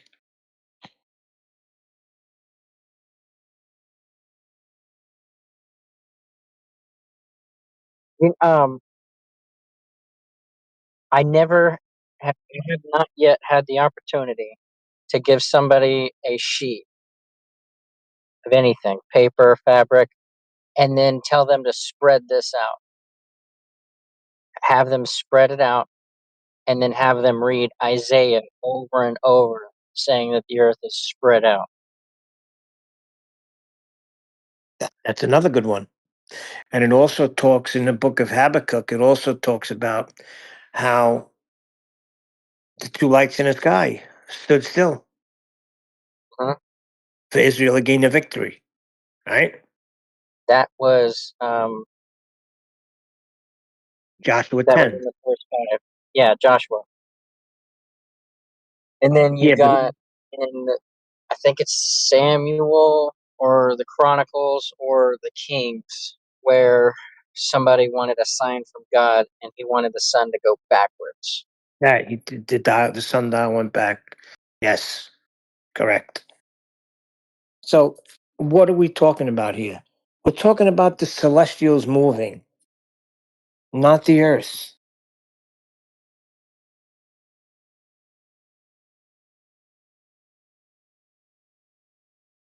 Thought I recognised that voice. What's up, Neil? Oh yeah, Jed, I just came in because somebody was sending me some stuff that Quantum Racer took some shots at you. Oh, according to him, whoever comes out here talking nonsense is gonna tear a tear a strip off of them. Now I understand that that whole conversation with Vaxi was he was claiming that he had the location of the star above him and not the apparent location. Am I correct? What, we're talking about Vax, dude. Well, I think that's what he did the treatment, as we should Yeah, say. yeah. So what's the problem, man? I'm not paying any attention to what Quantum Razor says. I just get everything secondhand, dude. So what's been said? Well, I seen the title of his show. Somebody sent it to me. Look what he's doing now. I do not watch. Now, if somebody sends me a clip, I'll listen. So I seen that the title was You and AI, and I know what's going on. I know the whole thing Yeah. with Vax and that whole conversation. You made a big deal about something where you were like, oof, something about elevation angles or something. But from what I gather, you're just trying to, because Vaxi's making a claim that the star above, when you got your 90, that star above is the location. Yeah, it's And okay. it's not, So it's a parent location. it's an apparent location. It's very hard. I'll be as succinct as I can, dude. So I'm sorry. When we claim elevation angles, that's all we're measuring is an elevation angle, right? Now, if we're going to say it's a triangle, that means we have length of sides. That's not just the adjacent along the horizontal plane, but that's the opposite. That's the vertical line and the hypotenuse, all by consequence have distances if it's a triangle. So if the vertical and the adjacent meet at the star, that's a definite location in space with a distance to it. That's not how celestial navigation works. No, because you're not doing trigonometry with celestial navigation. Exactly. And that So, I so, think so that's what the problem is. yeah. It's, I mean, we've had lots of conversation with Vaxwax, mostly with regards to like things in the sky. Thing that annoys me, and there's two. One is his recent claim, right, that that's an actual location. I think he's trying to sidestep it, maybe, with some wordplay, but it sounds to me like, it's a triangle. Well, if it's a triangle, all sides have lengths, all distances, and that star's got an actual location. And obviously the one with two celestial poles. Both of these things have been bugging me for the last year, dude. I just want to be, I think, like everybody, right? We just want to be correct, because we've been doing this, 8, 9, 10 years, and we have to admit that sometimes we've said silly things. So I think it's just being correct. It's not an actual triangle, because by consequence of that, those sides have lengths. By consequence of that, that star's got an actual location in three-dimensional space. And we can't claim that, because I thought Vaxwax knew that when you raise an altitude, the angle doesn't change, demonstrating that Right, he stars. knows that though. Yeah, I know. And this is what, again, I get frustrated with him. It's like, and I hate casting aspersions on people. I don't think he's drunk. I don't think he's high. So I don't understand why he doesn't get it. Do you know what I mean? It surprised me when he said it the other day, that he didn't know. It bugged me.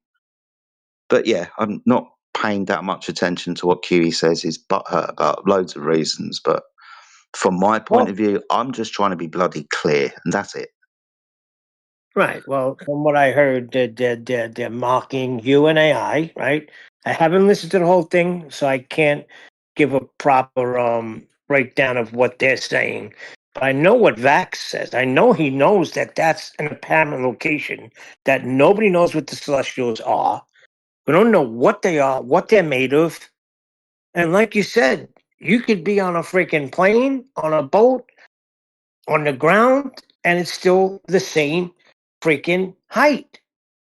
So how are you going to tell me that you know that that is the star above you? It's an apparent location. Yeah. Yeah. Just like And that the was, sun, it's an apparent location. yeah. I think that was more towards AI's point as well. It's apparent location, or its actual location. So again, I mean, AI can speak for himself, dude. He's man enough to do that. But I kind of agree with what he's saying. It's apparent, right? It's not actual. It can't be actual. No, because we don't know what the hell they are. Exactly. And if you're getting the same, and you can't treat them like terrestrial objects because they're No, not. exactly. Terrestrial. See, there's things within navigation. We don't have to use the stars. We can use terrestrial objects, right? For example, there's things in navigation called running fixes. Now, that's literally when the boat is in motion, taking several angle measurements along a coastline to get its distance out to sea and blah, blah, blah. But it's always using terrestrial objects. Now, that's a frigging triangle, right? The distance, the height of the lighthouse is known, the height of the mountain is known. So the angle, we just do a little bit of, mathematics, and we get distances, because we know the height of the mountain, and especially lighthouses. All lighthouses are, their focal light is above sea level at a. Everybody knows it. Basically, it's got a plaque on the side, and it's in all the almanacs, right? This lighthouse is 200 whatever foot above sea level, so we know the opposite length. In celestial, we've got no clue. Absolutely none. Right. And me, I use it because it shows beyond a shadow of a doubt that Earth is flat. I mean, you have to get any type of measurements on Yeah, that. You need a flat plane of reference. And exactly. if you plot 3 stars and have 3 circles of equal altitude, you're talking about thousands and thousands and thousands of miles of flat sea. So Yeah, that's why I like it. Now, why we get into the distance of the stars? That's what globers do. They have a distance. I don't but have a distance. I yeah, don't need a distance. I'm not navigating the freaking skies. and I'll say this, right. and I'm not like saying anything bad to anybody else, right? FED or Conterase or Nathan, right? But we have these conversations 24/7 all of the bloody time, right? That's frontline stuff. So with conversations with these people, we know we can't say that this is a triangle because of what I said earlier. We have to be really careful what we say, right? That's why I'm saying we're trying to be clear and correct. Some people, like Vaxwax, are still running around making stupid claims, and we're the ones who have to mop up after them. I know Quantum Arrays likes to think that he's going around mopping up after fake flat earthers, which are apparently always going to be the problem. But out on the front line, we have to do that as well. So we've been doing this for years, and we just want to be correct. We don't want to piss other people off. I know Nathan, for example, wants to be clear, concise, and correct. Same that we do. Why people are fighting, I don't know. I just see quantum arrays at the moment as an issue that is probably best ignored by myself. Because if I watch, I'll get angry, and he's used to. It's annoying. I had time for him. I respected him, and now this has happened, and I'm getting angry. If I watch the program, I'll get more angry. And my health Well, isn't in a situation where I should be getting angry, dude. oh, well, don't get angry because what I did was I just came in quick and I was looking for you because I seen the headline of his coming show, and I said, well, I take it personal because Jedi's was the one that was able to freaking patiently guide me through and get me on Discord. So, and I said, and everybody knows the story, and they made a big. So he used that. He freaking uses that. I'm telling you, it was maybe an hour before he went live that I came on looking for you to just give you a heads up. And he freaking went and took that and used it as his opening to a show. And everybody mocked, like, no, I don't know the story. No, I don't know the story. And then finally Brian said, oh, now I know. Yeah, Jedi with patience showed Neil how to hit a button. Really? Really? So this is what it's come to. Listen, as long as I'm going to be out here, if he's going to be out here doing that, I'm going to be out here to tell everybody that he's a thief and a robber, and that's all he is. So I don't care what he says. He's lost He's lost credibility because I was in every session and everybody said they were helping Nathan with his book. And at the end, they tried to get co-authorship, and Nathan said no. And now you got this whole mess, okay? And that's the bottom line. I don't care what anybody says. That's what happened. Yeah, So but you're Neil, gonna you've come kind of on, been you're gonna talking rip shit too, Jedi, bro. you're gonna rip other people, I'm gonna rip you. He's a thief and a robber. Yeah, but Neil, you kind of been talking shit too, right? You've been signing off on him, talking shit about everyone here for a while. Land of When have I Misfit talked shit Toys. about Jedi? Not Jedi, but people here generally. No. If somebody's in error, and I said it on yesterday's show too while I was here, I said, Indio, I was pissed at him because he let that guy freaking control the conversation. Instead of taking hold of the conversation, you have the upper hand. Don't let him lead you down every single path because then you wind up making us all look stupid. Yeah, but you guys were coming in here for ages. FED were coming in here for 24/7, hosting your show, getting along, all buddy-buddy. All of a sudden, QE has a problem, starts going after DJ, Indio, Jedi, AI, and you guys are all signing off on it, listening to his shit, being like, yeah, land of misfit toys. And now that QE's stolen the book, or whatever yous are saying, yous are coming over here like yous didn't just try and talk shit. Find me in a recording saying something, then you could hold me to that. Find me Mm. saying something in the recording. Well, I mean, I've not listened to it all, obviously, because it's generally boring, but You're I not mean, going to find me in a recording. If I somebody didn't hear says you something sticking up wrong, for it's a different 24/7. story. You guys all just talked shit on 24/7 after months of coming here and hanging out for no reason. So I don't appreciate it, Neil. I feel like it's pretty two-faced of you guys to go and act all buddy-buddy in here. We host you for the streams for months. Let Nathan come in here, host You his banned show. Nathan for trying to straighten out a word that was said on the show. No, for dropping multiple N-bombs, Neil. I mean, that was ridiculous anyway. Nathan should know better as the host of a show not to be dropping N-bombs repeatedly, Look, Jedi, even I to came in illustrate a here point. just to talk to Jedi. You want to hold beef? That's fine.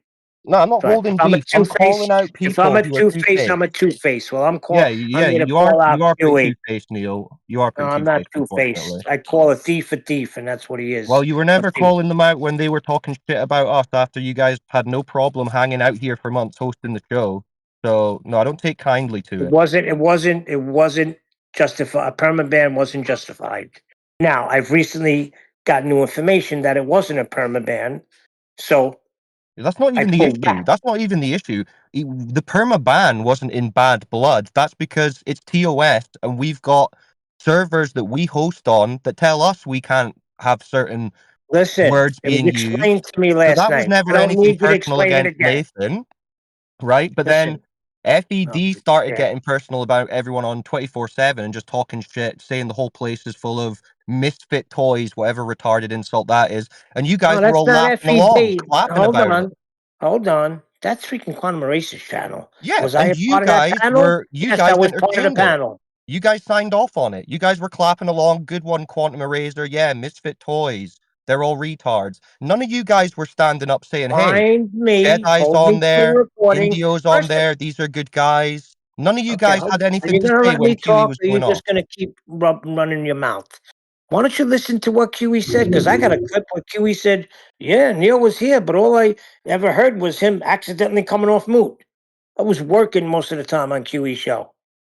All right? Says it with his own freaking mouth. Well, I didn't hear any of you guys sticking up for any of the guys that you were mates with in 24/7 or saying, "Hey, What are you QE, talking calm about? When down." Indio did something well, we freaking patted him on the back.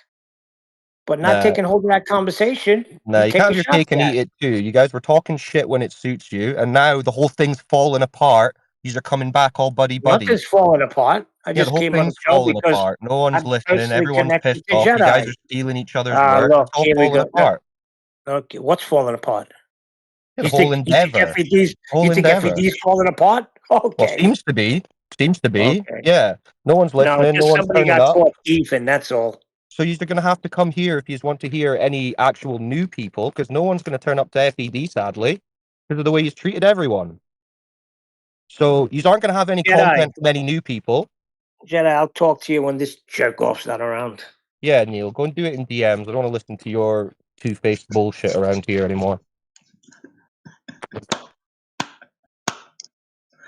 So Oh, sycophant. dearie. I feel that Sorry, thing. Jedi, but that pissed me off. No, you're fine, dude. I respect your strength of feeling, mate. Of course I do. That You're is some fine. bullshit, right? It's not like Neil was back there being like, "Oh, guys, calm down. 24/7. We've been mates with them for years." He wasn't Oh, saying anything.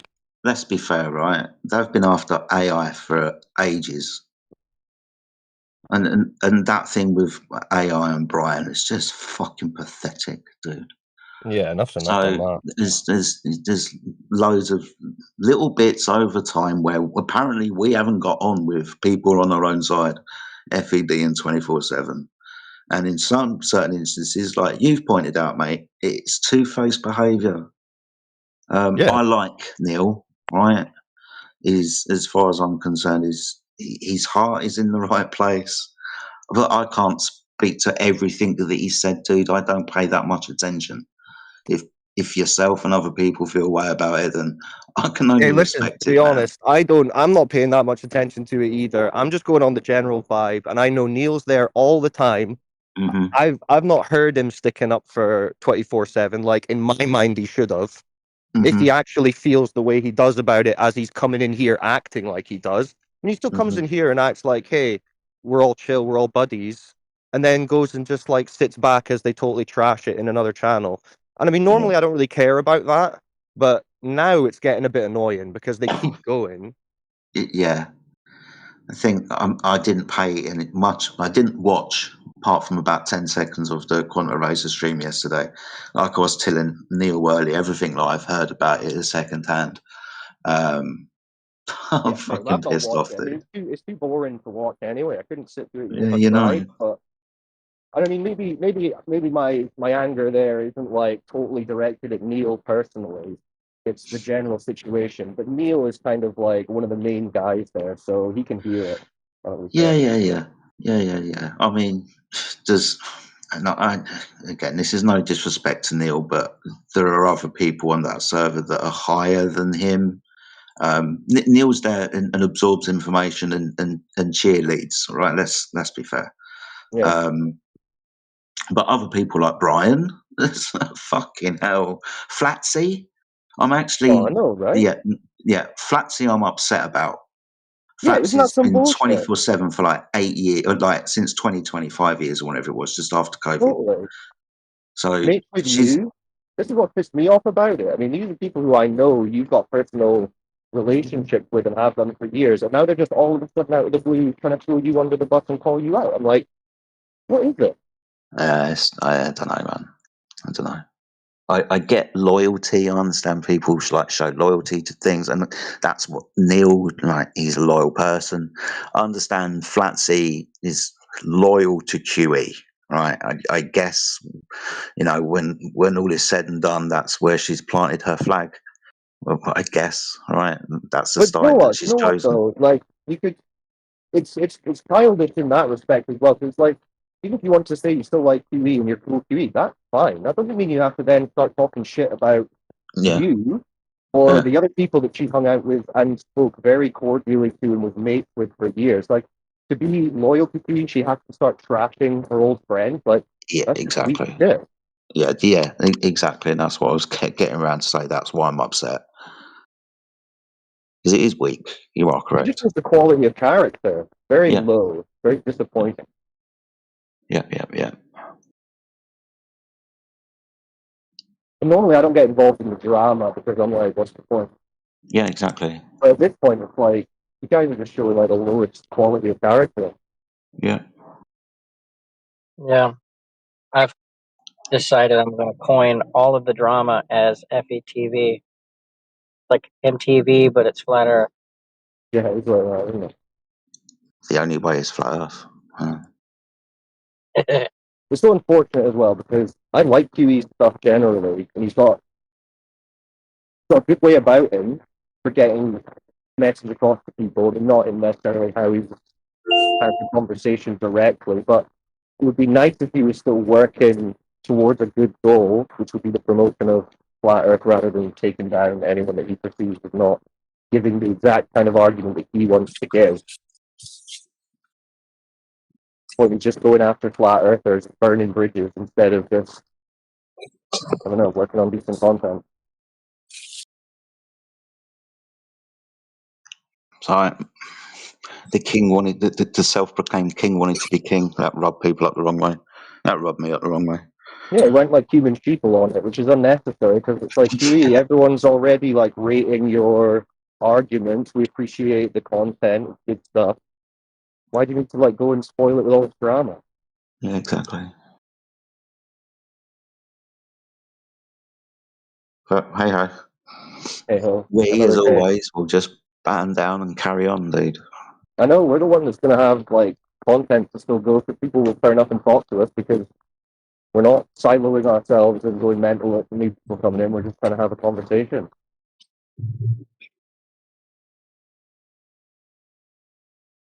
Yeah, Right. we can actually back up what we're talking about.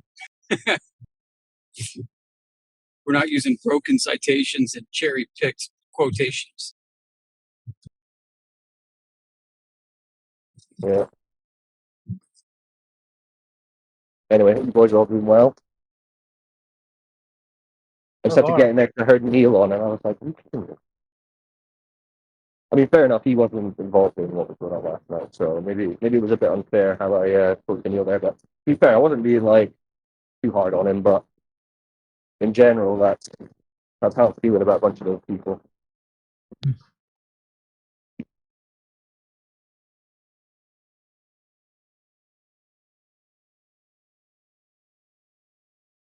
But hey, have a glorious day on the flat Earth.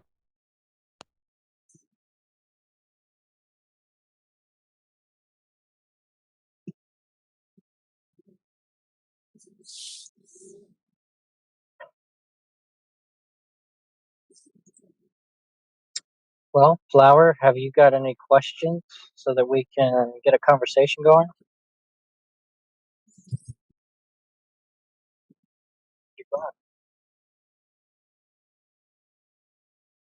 Heart. Yeah, come on, Flower. Ask us You what the got moon the is or question. something. Oh, Heart is flower. Changing your name. Confusing the hell.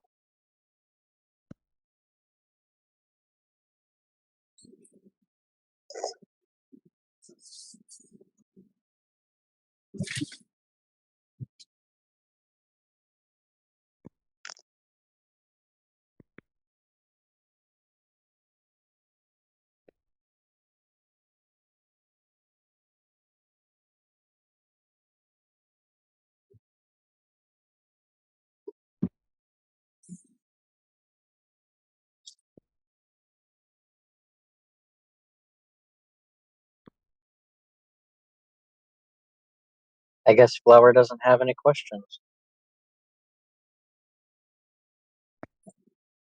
Flat Earth is quite self-evident.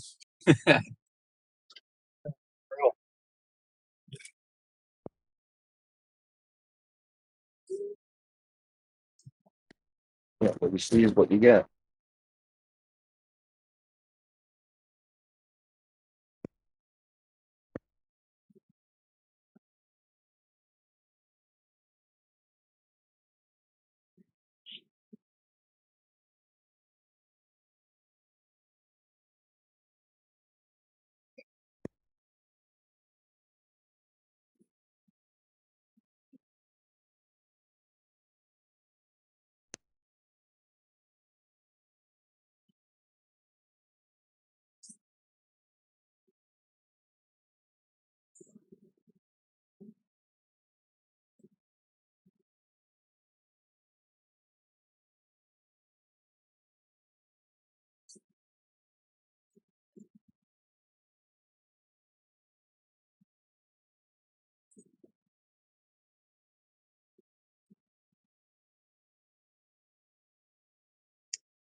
Yeah, I've been over in the serious chat texting away with people who will actually have a conversation. And that Abdul guy you replied to, Cyclone, that's all he ever says. Earth's a cylinder. Okay. Substantiate your claim. Show me curvature. Doesn't reply.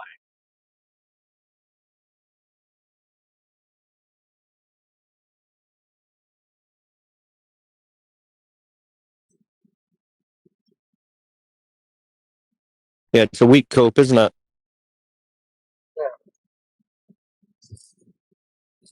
But I guess that kind of is their boats over the horizon argument. They're kind of looking at a cylinder, no left to right curve, just front to back. Yeah. On the toilet roll Earth. Yeah, like a Mercator projection. Yeah. If you wanted to get fancy, you could dig up that AC Tort paper by those Brazilians that modeled general relativity on the flat part of the cylinder, extending the Oh, that's cylinder right. almost infinitely down. So he's on the top of the So, like, cylinder. yeah. He's on the flat part. Yeah.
I was listening to Deep Thoughts Radio earlier. It's a pretty good podcast. The guy's a Glober, but he's a geocentrist at least. He does great long form discussions. And the most recent episode, he is reviewing this disclosure documentary that just came out. I forgot what it was called, actually. And he watched it and he's giving his thoughts. He opens up and he says, you know, if you know who's who in the political sphere, if you haven't been living under a rock for the past 16 years, you're going to be potentially shocked at finding out who they have as key presenters in this. He's like John Brennan, James Clapper, Marco Rubio. It's like everybody. Oh yeah, Chuck Schumer. It's who's who in the neocon neoliberal agenda matrix. All the people that lied us into 9/11, into war in Iraq.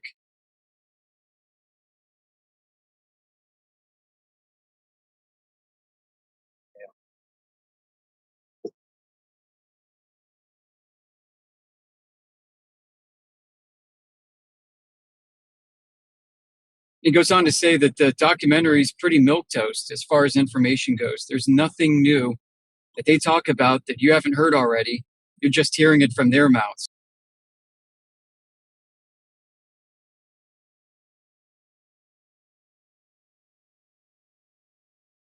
You can rent it on Amazon for $19 or buy it for $25. If that ain't a squeeze, I would know what is.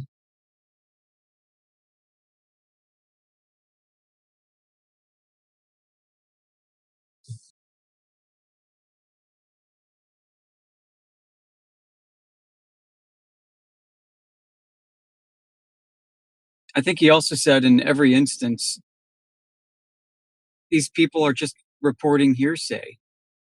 They have, at best, secondhand indirect knowledge of the things that they're talking about. They themselves have not claimed to have direct primary firsthand experience with any of this stuff.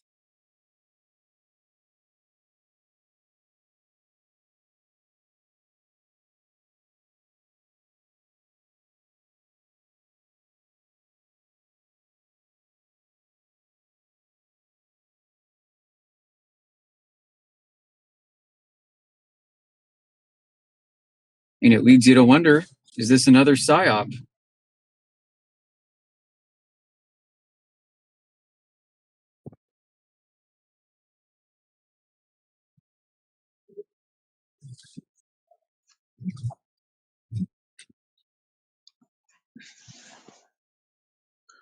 What's up, Yoda? How you doing today, mate? Hey, doing fine, Jedi.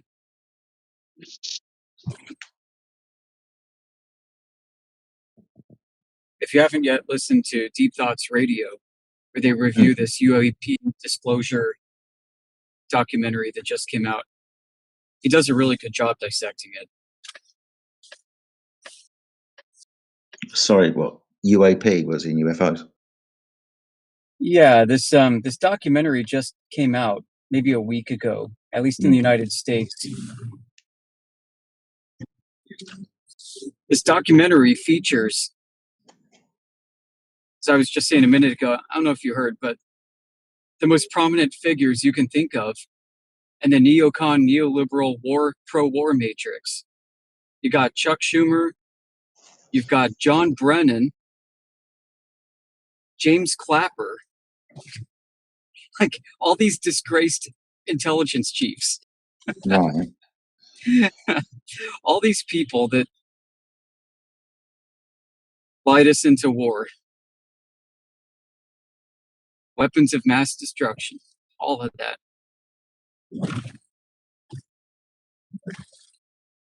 Okay. And they're the ones bringing us the disclosure that the aliens are real. I'm cottoning on to what you're saying, dude, for sure. Yeah. Bloody hell. All right, guys. Okay, so I was a little bit off about the weapons of mass destruction, but totally there are aliens. I'm totally serious this time. I was wrong about weapons of mass destruction in Iraq, but there are definitely aliens on the far side of the moon.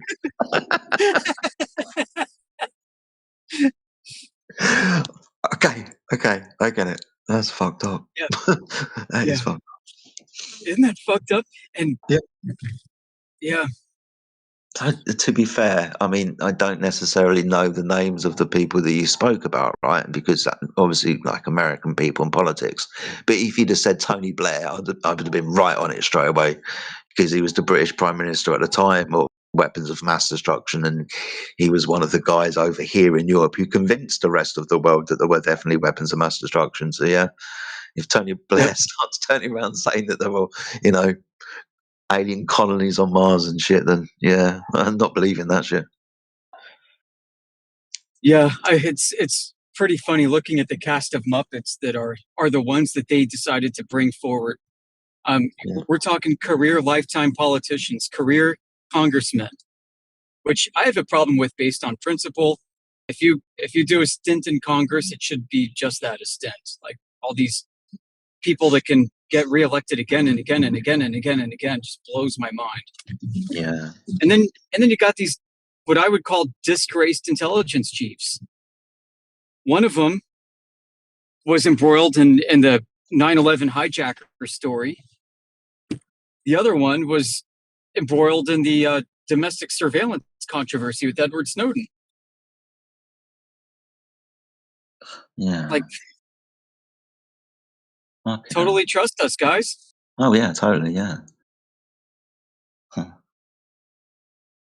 A question for you: are you banned from FED, or can you go there?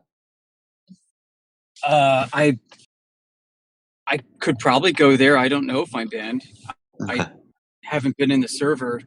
I left the server maybe a few months ago. Yeah. Just out of protest, mainly. But yeah, no, I get that. I'm just considering going over there this afternoon. Oh, really? Okay. Yeah, squirt a little lighter fluid on that grill. Okay. Well, I see. No, that's not necessarily what I want to do, dude. I don't want to pour shit on, like, fan any flames or whatever. I'm not up to doing that. So maybe I shouldn't go over there. Do you know what I mean? But I don't know. I just feel a certain way about everything that's been going on recently. In our server, in their server, with all of the stuff that's going on with Contra-Razor, blah blah blah. I'd rather try and I'd rather try and mend bridges and make them instead of try and burn them fucking down. I'd try to see the positive out of this absolute fucking debacle, but I don't think we should be, standing in our own little channels, like bad mouthing each other and stuff. Do you know what I mean? I don't think it's a good look Well, for I mean, when Earth as a whole, Quantum man. Eraser's sending DMs, he's sending DMs to 24/7 members declaring war. Oh, I know. I mean, I've got them, dude. like, I've got them. yeah. What the hell? Like, yeah. I mean, I don't see a path of reconciliation. At least not with Quantum not Eraser. for a few years. Yeah, Yeah. I'm not talking about Quantum Eraser. I'm not talking about Brian, Adam. I'm not talking about the people who've decided to go into that camp. I'm more talking about, Nathan and, the people that are around him. Elijah, yeah. you know what I mean? He's 24/7. Do you know what I mean? Neil pops in Mhm. from time to time, and he's a good lad. He gets caught in the middle of a lot of things and has a strength of feeling and so on. But there's been a lot of confusion over the last years, especially with like our friends going around saying that we're making claims that we're not, like Vaxwax, for example, just muddying the waters even more. So I don't know. I just wonder whether having second, third hand conversations should actually be the thing that should be happening anymore. Do you know what I mean? It should be first hand. Right. So yeah, I'm considering it. And to be fair, I don't go over there. I don't watch Nathan, and that's not because I dislike Nathan. It's because I'm too busy and I'm usually here. It's got nothing personal to do with Nathan. Yeah, same. I mean, he's been brash, but I think he's been better. He's been better the past couple years. I think since the 10th man had a heart to heart with him and said, "Look, man, need to tone down your vitriol just a bit." But yeah, Nathan's super sharp, and I feel bad for him. I truly do. He yeah, it sucks to get betrayed. Betrayal is the number one reason why people develop PTSD in the military. The sense of betrayal. Betrayal from whom? In this case, it's there's a lot of drama bubbling up in different corners of the flat Earth community that you may not be aware of. So it would take too long to get into. Oh yeah, thank you. You're welcome. I mean, betrayal is one of the worst feelings that you can feel. It's one of the hardest to get over. Probably the most difficult act to forgive.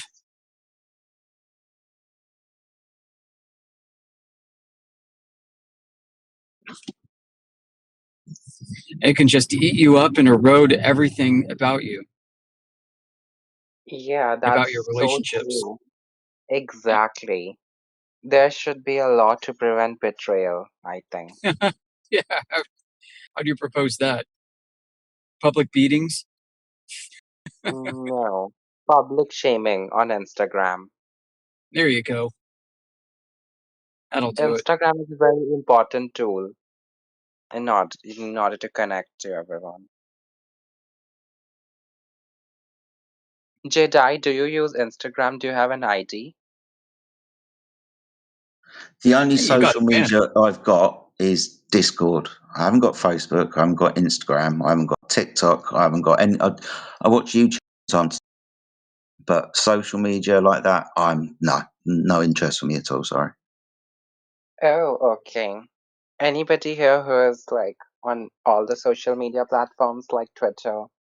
Twitter is a very great tool, It's having all sorts of people. Center right, far left, and every realm of the society, you will get it on Twitter. Yeah, Twitter's for the birds.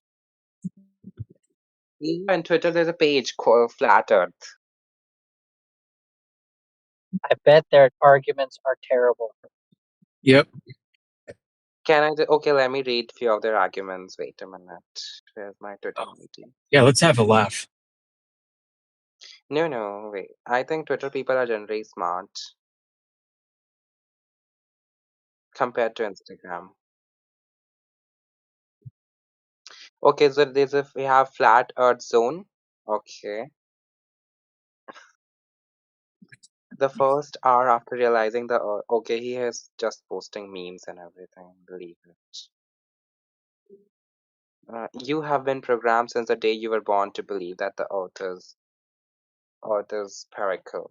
He's posting videos and everything. But there are many pages for Flat Earth Society. Let me just see this Flat Earth Society. No. Oh, I think I just threw up a little. Okay. Then we have Questioning Society, where the question is the Earth flat, yes or no. Flat Earth Dave, a very, very common face for the Flat Earth people. I have also seen him. Flat Earth Bitcoin Stacks, Bread, Flat Earth Bible Jesus, Flat Earth Library. Flat Earth Bible Jesus? What? Yeah. Maybe he's just trying to get his name to be like a hit piece for somebody's search, like cover all the bases. Yeah, that's right. It's a long tail search engine optimization. He got a blue tick. It means he's famous. There you go. Yeah, he's got donations. Yeah. Okay, someone has posted a video that how the Earth is flat and how things. Okay, this is a visualization. You guys want to see it? Flat Earth, flat out truth. Let me share it. Copy link.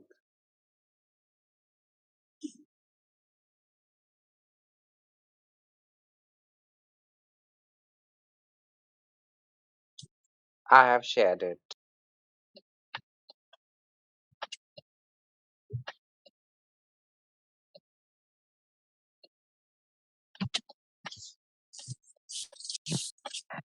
Jedi, Christmas is arriving. Our dear Mother Earth is completing the one whole revolution, and a new year is coming. It's like, do you have any New Year resolution? I've barely finished this year to start thinking about next year, mate. I really hope that next year brings lots of joy and success to your life. Appreciate that, mate. You too. Thank you. What? Sorry, remind me, what country are you from?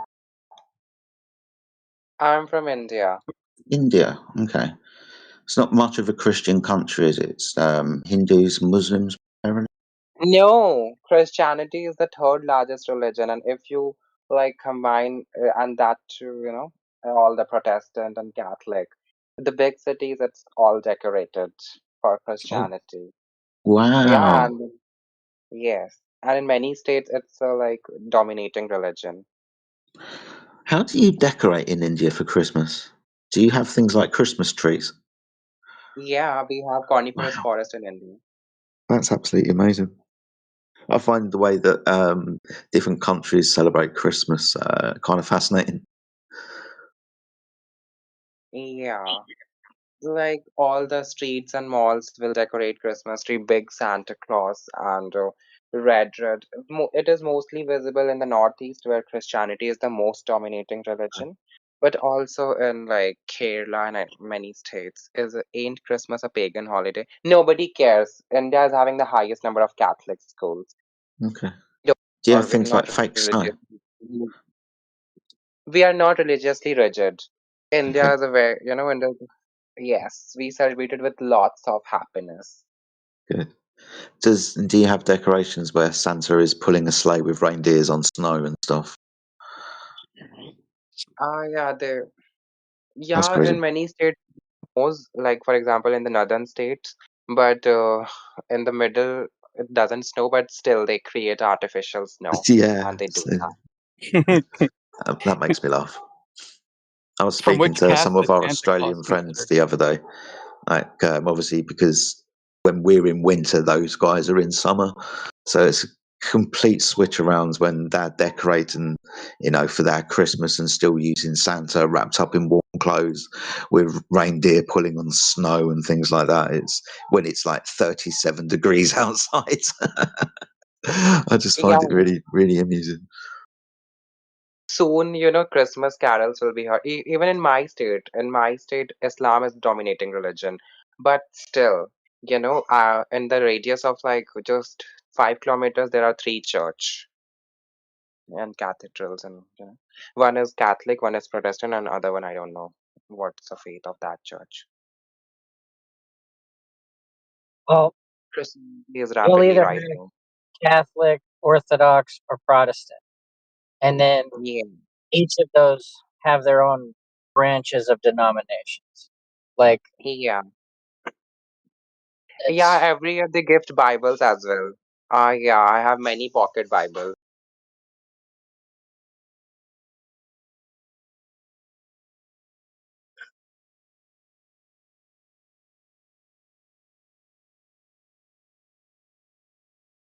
And Christmas is a major holiday in India.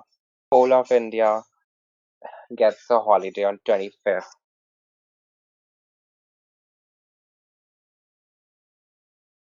What about the 26th? On 26th, some state do not, some state do. Okay. Like for example, in the northeast part of India, where like all the seven states, they are like Christian dominated.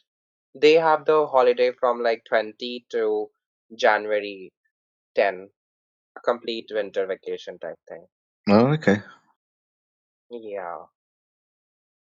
But in the mainland, you get 1 day holiday, an official holiday, a recognized holiday dedicated to Christianity. And overall, it's three holiday for Christians. I mean, for whole India: Black Friday, Easter Monday, and this Christmas. And if you count New Year, then you can make it four.